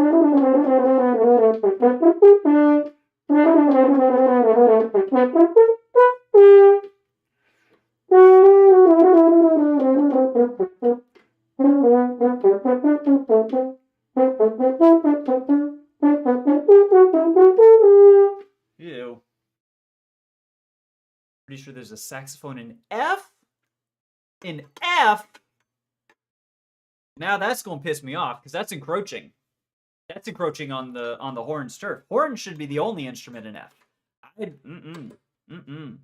That's not okay. We are neighbors and friends, but stay in your lane, buddy. I'm just playing. It is interesting. I've never heard of another instrument that's in the key of F. That is actually like really cool. I always thought it was just horn. I didn't realize there was like a saxophone variant. Hell yeah, dude. That's really interesting.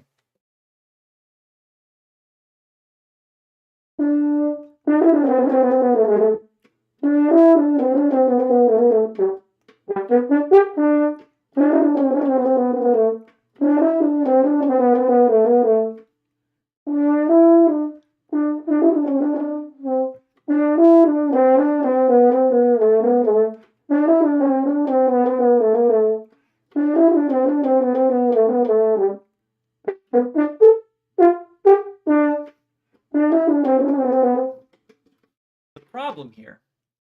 The problem is that my vowels are ever so slow because they just need work. They need to be cleaned. They need to be reset and restrung probably. And so they're making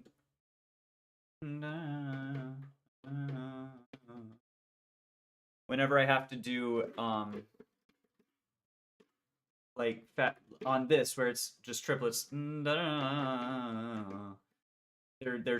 muddy because the triggers are just a little slow. A mezzo soprano sax in F, dude. So you're getting one, right? You're gonna get one, and then we could play dipperies and fripperies and tripperies on our F instruments. That'd be pretty nifty. Oh man.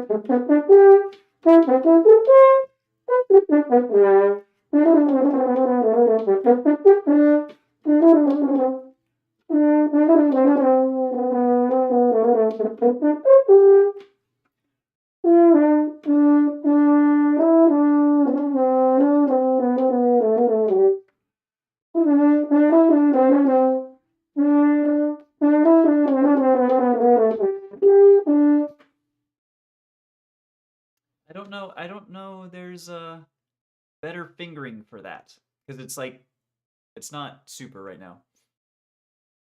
No context of bread. Hey, bassoon friend, how are ya? Very rare, so I don't know how expensive it is. Well, money's no object if we're gonna be doing a super group of F instruments.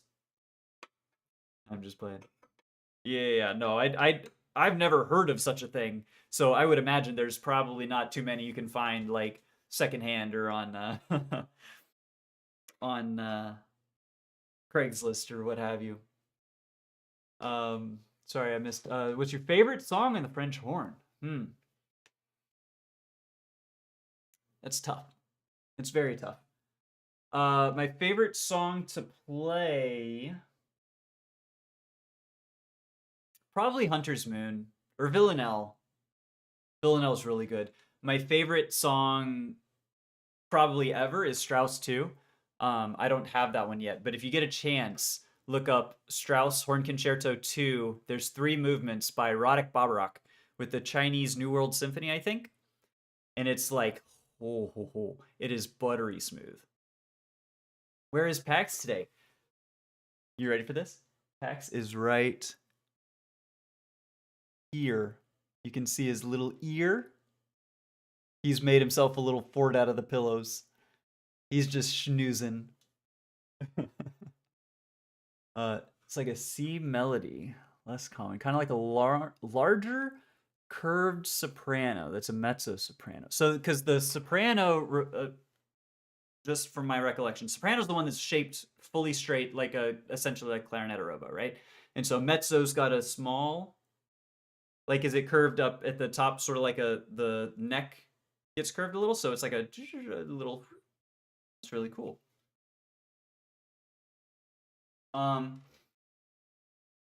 Yeah, Strauss 2 is probably my favorite to listen to.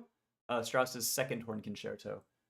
But actually, now that you mention it, I really do like Hunter's Moon and Villanelle. I don't think we've played Villanelle yet. I think we're going to do some Villanelle. 1 second, chat. I just need to find it. I haven't played it in 20 years. 15 years.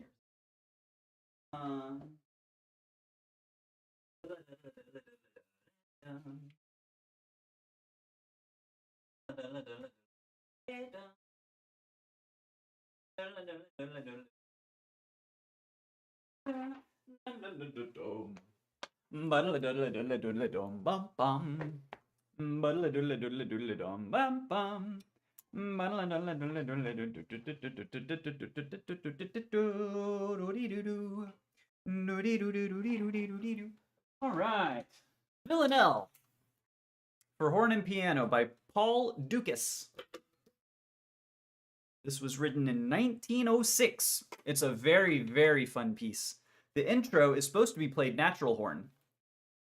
Très moderne. Très moderne. My French is awful, but without vowels. So you're supposed to play without any of these, even though you can. Am I good at singing? I'm a decent singer. I can hit notes, I think. I wouldn't say I'm like good, but I was in like high school chorus and I did musicals in high school, so I'm competent singer, I would say. What got me playing the French horn? It was a grade school thing. I started out in percussion in 6th grade, and by the end of that first semester, my friends were holding my snare practice pad and walking backwards with it as I was marching and doing the flips and flourishes from the movie Drumline. So my band director was like, we're taking you off of this and we're moving you to something a little bit more advanced. So my choices were French horn or bassoon.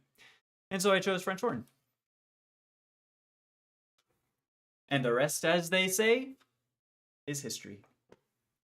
All right, let's see if we can do some Villanelle. And I am going to do it without valves at first.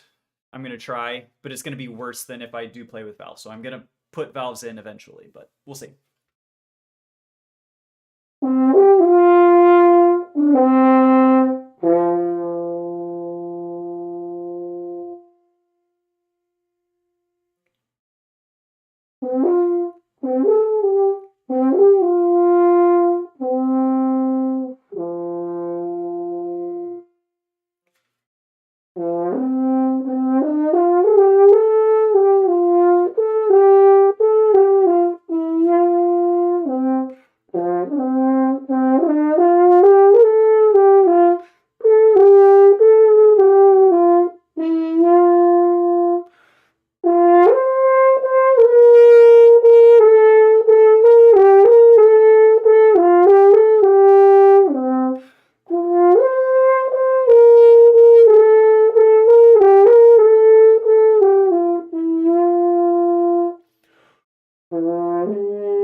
Which is weird.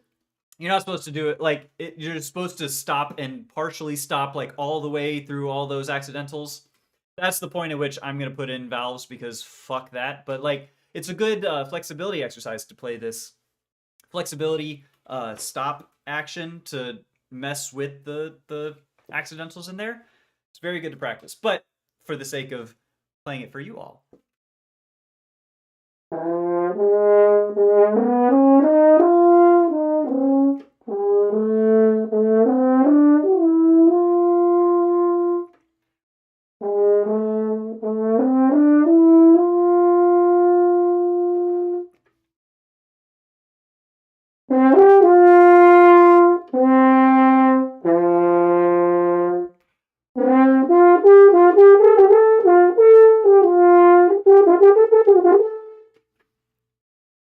How does this go?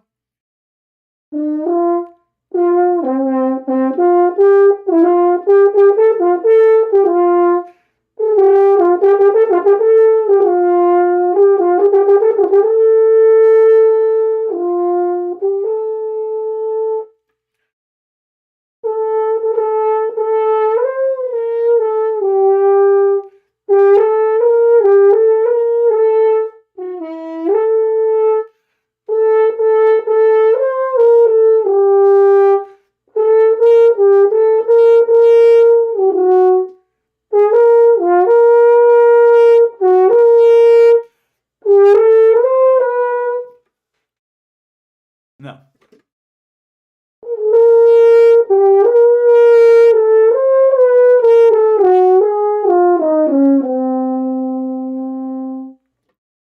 So, how that's supposed to go.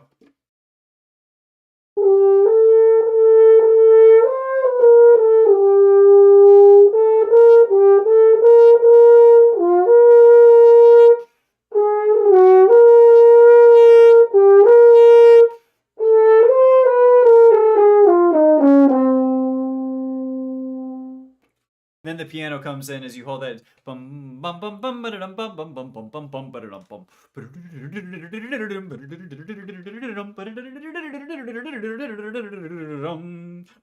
bum. It's a great piece.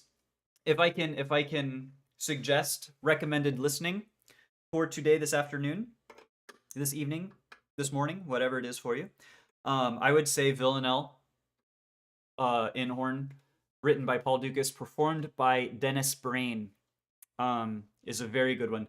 Also, I think there's a Herman Bauman version that's okay. I don't like it as much as the Dennis Brain because I have my problems with it. We'll just say that. Anyways, the main theme, so that was the introduction. Now we're getting to the main theme of the song, and it's just, oh, I love it so much.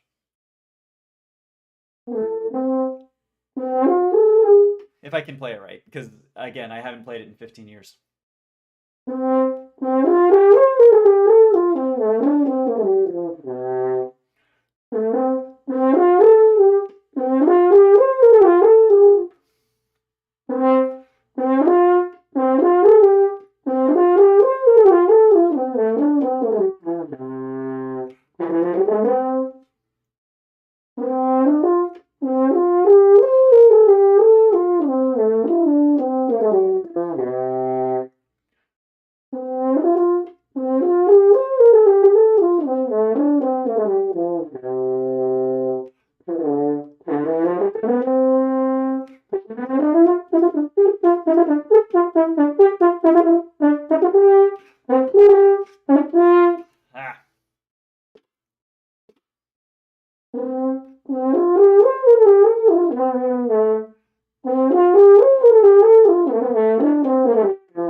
Oh my god. My chops are so dead right now. I'm dying. Like, I can just feel in here, the bottom corners especially are like, oh, crying out for dear fucking life.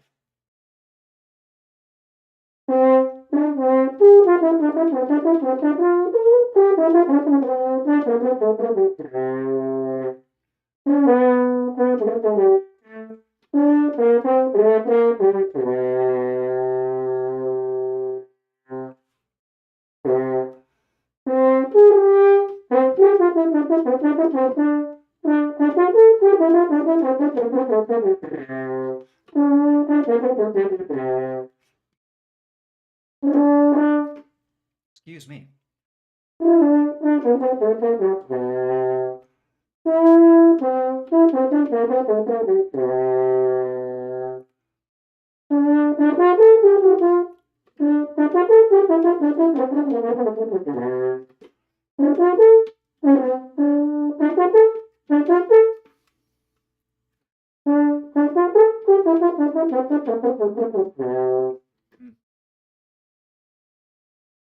We're gonna need plenty of room in the fridge. Oh, I might have to end practice a little early so we can make plenty of room in the fridge. Well, not early. Love you too, babe. Drive safe. But we might not go too much longer past 2 hours, which we've almost hit. We've almost made practice today.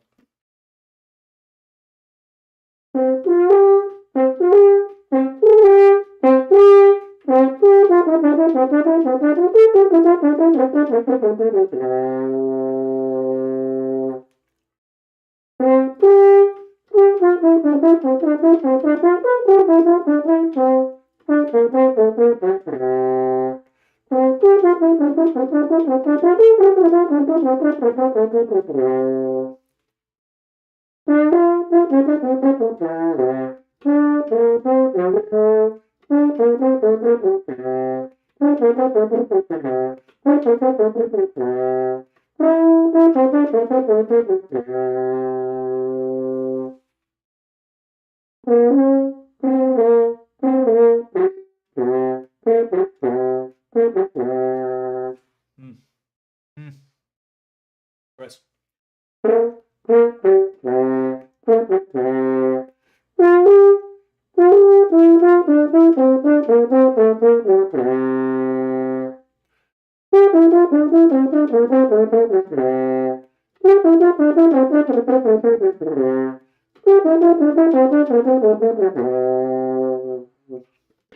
Yeah, whatever.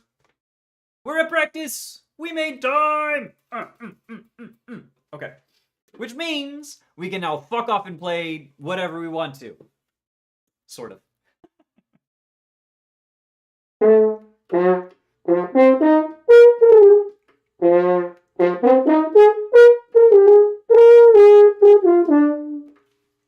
What?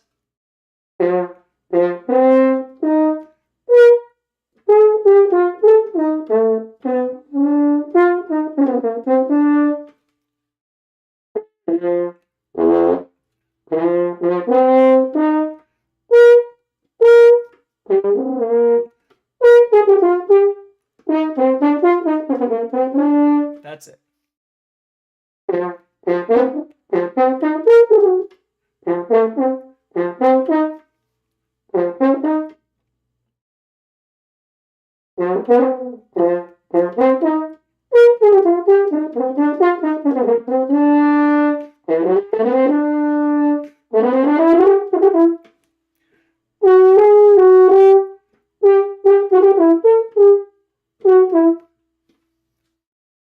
What?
I need to shave. My mustache is getting a little long.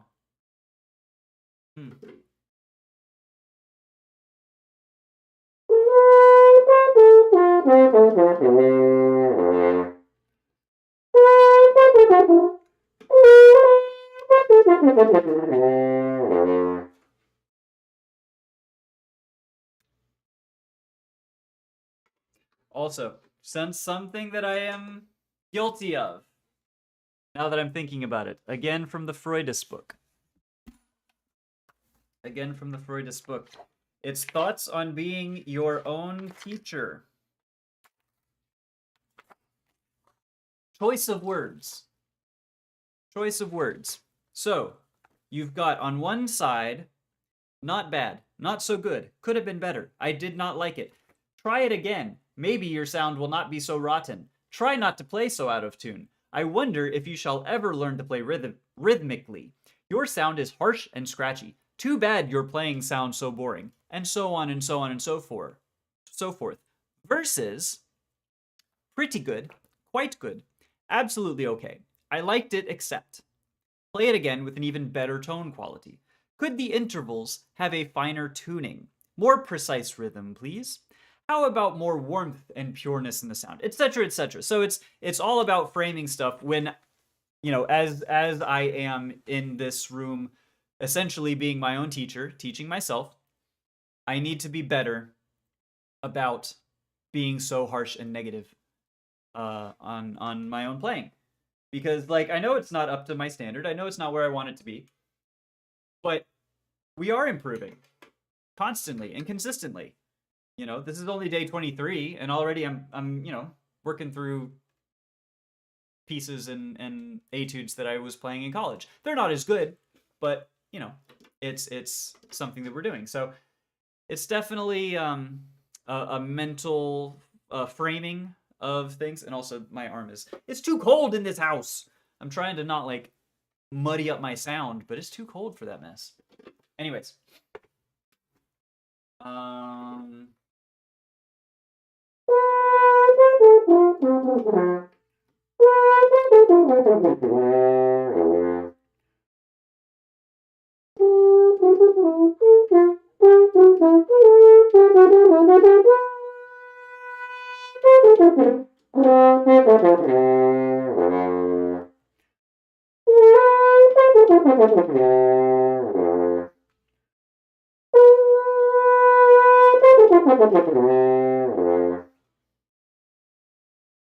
Not bad. Sounded good. Then again, I haven't heard French horn in a while. Yeah, I know. And it's it doesn't sound as bad as I think it does. It's frustrating for me, I think, because I'm used to playing when I would play at a certain level of proficiency, and now I am not there. Ooh, but I am tired. So it's always, I'm my own worst critic. It's always one of those things. I have a bad problem with being harsh on myself while playing the bassoon. I feel you, dude. I feel you. And on some level, you kind of need to be. Well, let me take a step back. You don't need to be harsh on yourself, but you do need to be exacting. You do need to be precise. You need to be impartial and unemotional. You need to be as analytic and objective with your own playing as possible, but you don't need to be, quote unquote, harsh. So, for me, I'm saying, okay, this sounds like ass, and I apologize to all of your ears out there for how badly I'm playing. That's not a helpful way to frame things. Versus, okay, we're working this out. It's not quite there yet, but hey, it was a hell of a lot better than when we started. That's the whole thing. Is I'm trying, because when I was younger and I was playing, and I was in school for it, I was much worse, much worse about facing any kind of adversity. I would get discouraged from a practice session. I would be given some feedback, not even negative or critical feedback in an ensemble or with my horn professor, and I would just take it personally, and I would be like, "Oh my god, I'm worthless. I'm so bad. I'm just god awful. I am shit." But now I'm trying to, with my 34-year-old eyes, brain, trying to be a little, give myself some more grace is all. But the part about it is that I have a solo soon in my concert, and the whole band is relying on me to do well. I also believe in you. It's big responsibility, but they wouldn't give you a solo if they didn't think that you could handle it. So just make sure that if it's whatever it is, if it's tender and soft, make sure that you got it. If it's big and bold and boom, make sure you punch it in the mouth. And you got it, my friend. I knew you're going to do it. I know I sound horrible when playing new pieces, but a week or two later, it's all right. Yeah, I'm still waiting for a week or two later for me to just like sound good. But yeah, it's amazing, and that's also why I love streaming my practice sessions. I'm sorry, my rug is driving me out of my fucking mind. Because I'm backing over it and it's pulling it up the wheels as I. It's a whole thing, but I done lost my train of thought. What was it? Oh, a week or two later, it's all right. I'm gonna try and come back to it. Sorry, I lost my thought. If bread can't handle it, no one can. That's the damn truth. That's the damn truth. But we know that bread can handle it. So we got it. I believe in you. Shit, that's really gonna bug me. I don't remember what I was talking about. Other than now my rug is screwing up my train of thought. Anyways, let's yeah.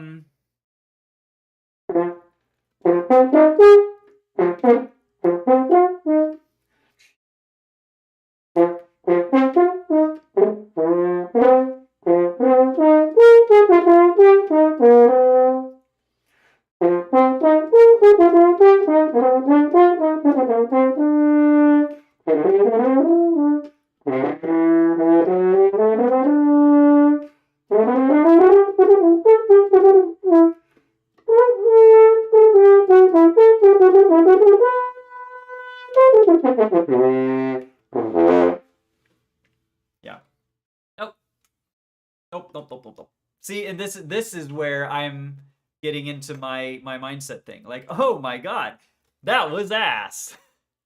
Which, to be fair, it was, but like I can be nicer to myself about it. Red, thank you so much for being here. Sincerely. That's what this whole thing is about. Is we're fostering a sense of community, we're fostering musicianship, and we're fostering support for each and every one of you. And that's what I love about. That's what it was. Is why I like that I'm streaming my practice sessions. I knew we'd come around full circle. Because I can go back to day 1. I can go back to day 10. I can go back to day 14. I can go back to yesterday and see how I was struggling with a thing, and it's present in my mind where I'm playing it today, and it's like, oh shit, we just got it. So that much is why I'm enjoying this format. Plus, it's a built-in mirror so that I can look at my embouchure when I need to. I can put monitoring on so I can hear such as I can. It's still a little funky, but yeah. Oh my goodness! And while I'm thinking about it, there's a fun little part at the end of at the 2/3 way of Villanelle, we'll say, where you mute. You do the main theme and it's muted, and it sounds so cool because it's just small and like thin and tiptoey. It's so much fun. I'm not gonna do it correctly, but bear with me. We'll get there.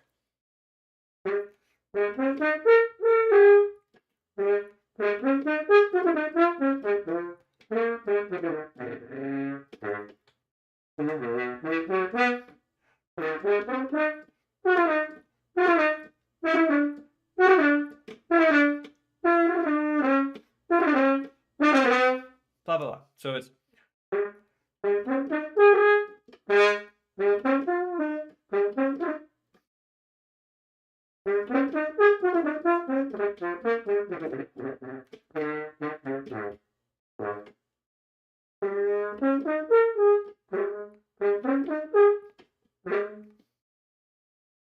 doesn't help that my lips are so tired right now.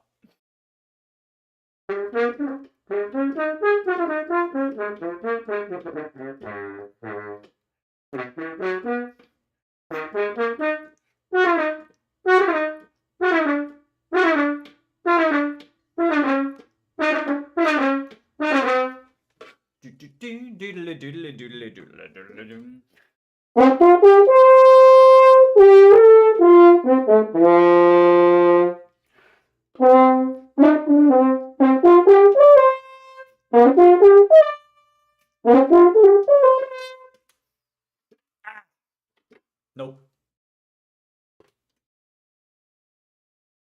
When I can't hit notes like low B flat, I adjust my neck strap and it works most of the time. Really? Neck strap doing like so what is in I apologize for my ignorance because I've never tried to play saxophone to that extent. But like for the low stuff, like I know for horn and brass, you gotta firm anchor, you gotta drop your jaw, you gotta slow air, you gotta roar, like to get low. What has to happen other than pressing the right keys on a why does adjusting your neck strap help to hit the low B flats? Is it like because it's not just I assume that you're hitting keys on it. It's like some sort of other process. My rhythm is so bad. My rhythm is awful. My rhythm is so. I need to play with a. I need to play with a metronome. But I'm so lazy. I'm so lazy. Did I do?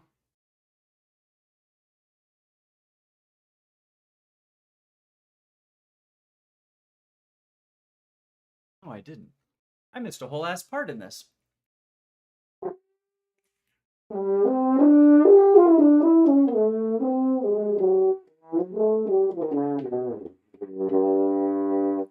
It's a D, okay.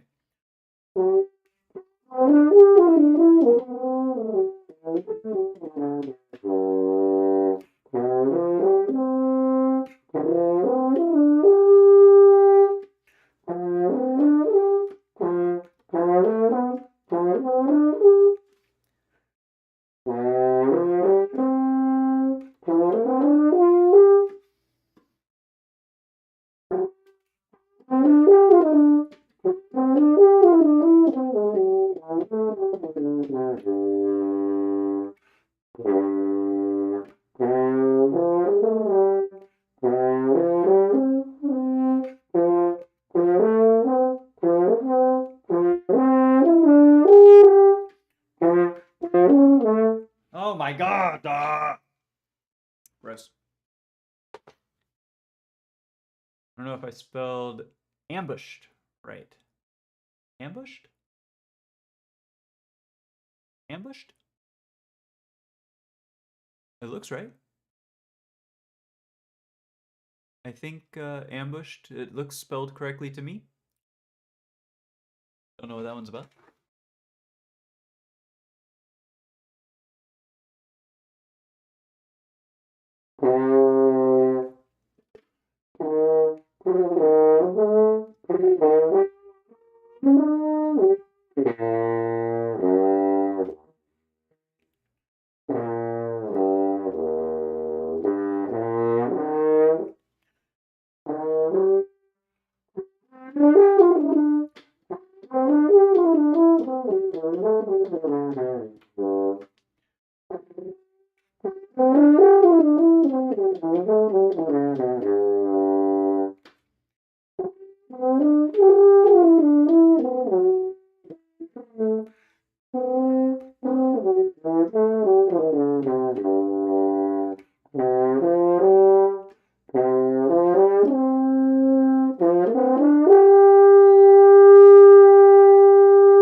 And then so then that note is in your mind as you go to the muted section.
Blah blah blah blah blah blah blah blah blah blah blah blah blah blah blah.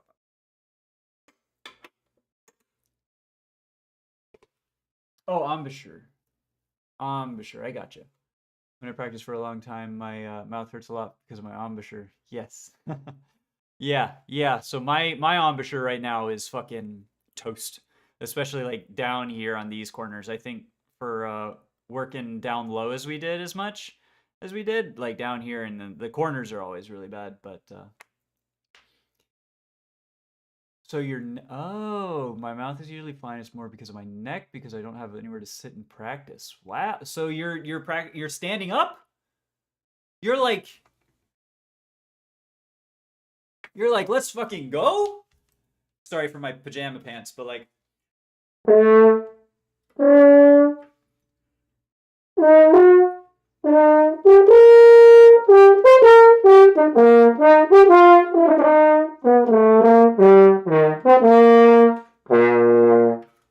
yeah! Dang. Is it like you don't have a chair, a stool to sit upon, my friend? There are surfaces all over.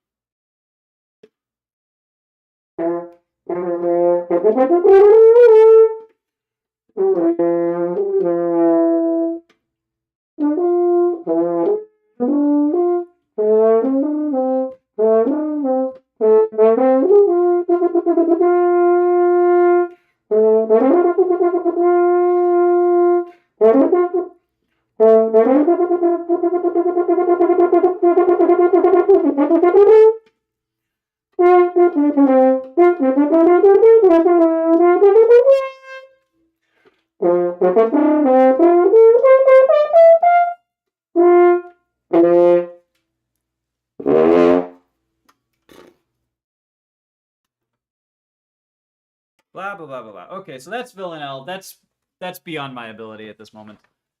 To put it all together, that's a bit much, perhaps. What's a good excerpt we could end on? What is a good excerpt or something to oh my, what? Maybe not Don Quixote.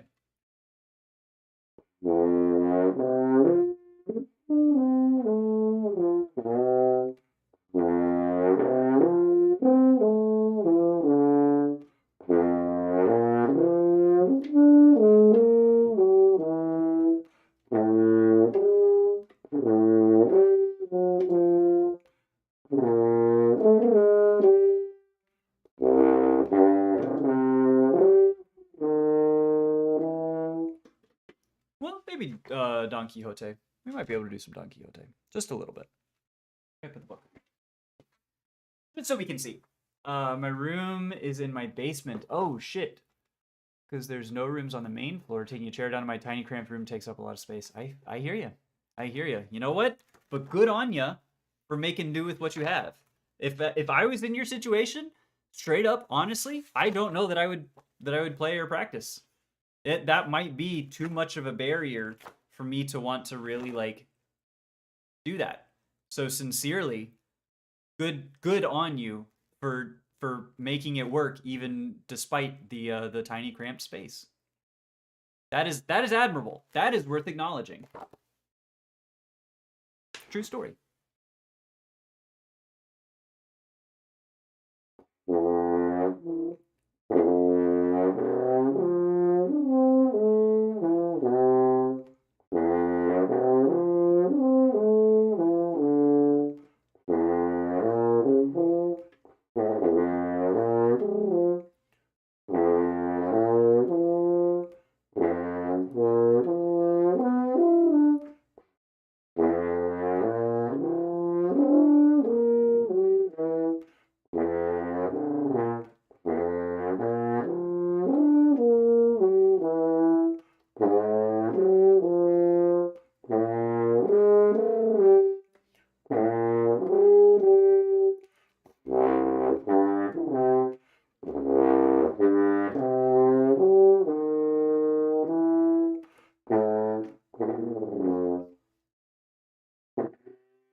22-pound bass sax is not fun while standing. I can imagine.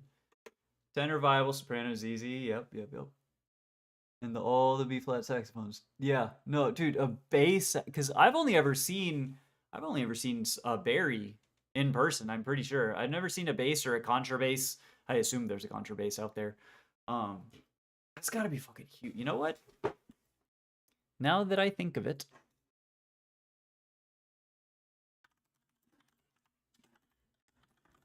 bass saxophone. Holy shit! Holy cow! This thing is huge! Jesus Christ!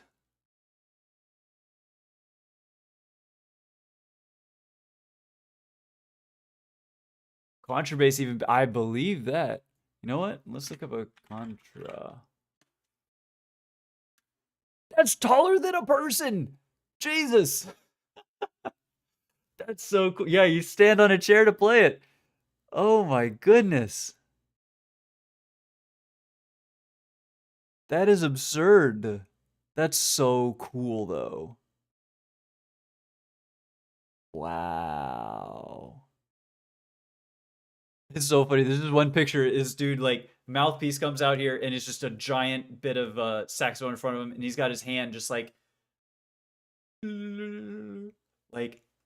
my guy. You're oh. There's a sub contrabass. There's even a bigger.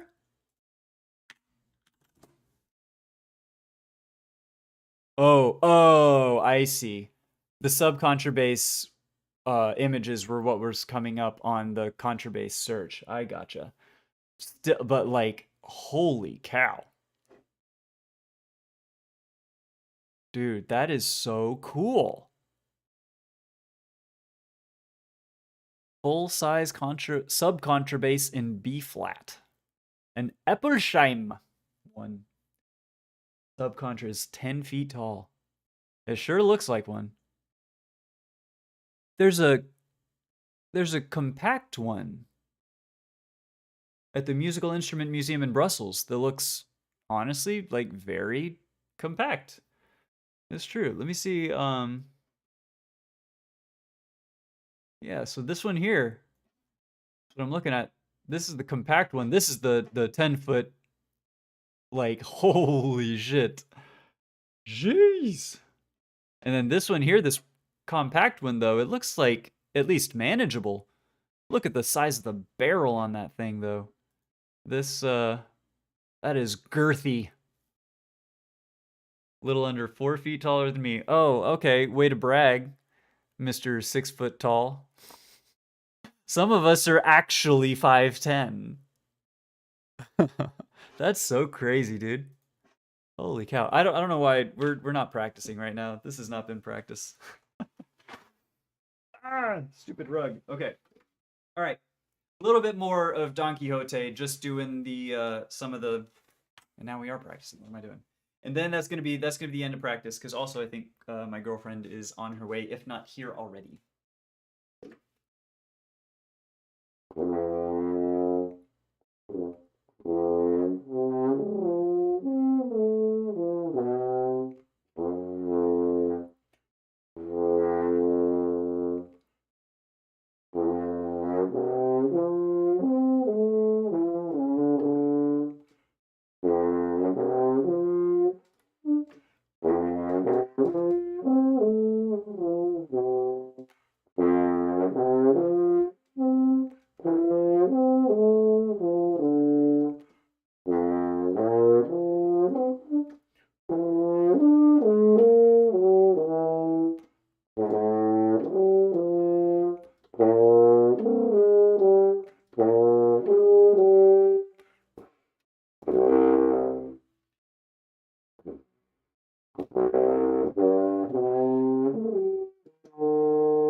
That's so bad.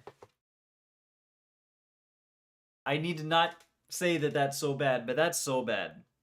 That's so bad, and it's because I'm tired and done. 2.5 today, while Thanksgiving hungover, turkey hungover. I think that's I think that's sufficient. We're gonna come back tomorrow, and we're still hammering away this embouchure problem.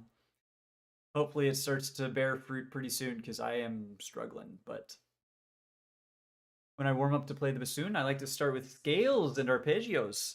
Hey, me too. I'm a big fan. I have a little quick warm up something that I do here. It's basically a mix of long tones and scale patterns and very nice, light and easy stuff. So I'll do those, and then I've been doing scale modes. For example, today we did the Lydians. Tomorrow we're going to do the Mixolydians, starting on 5 of a scale.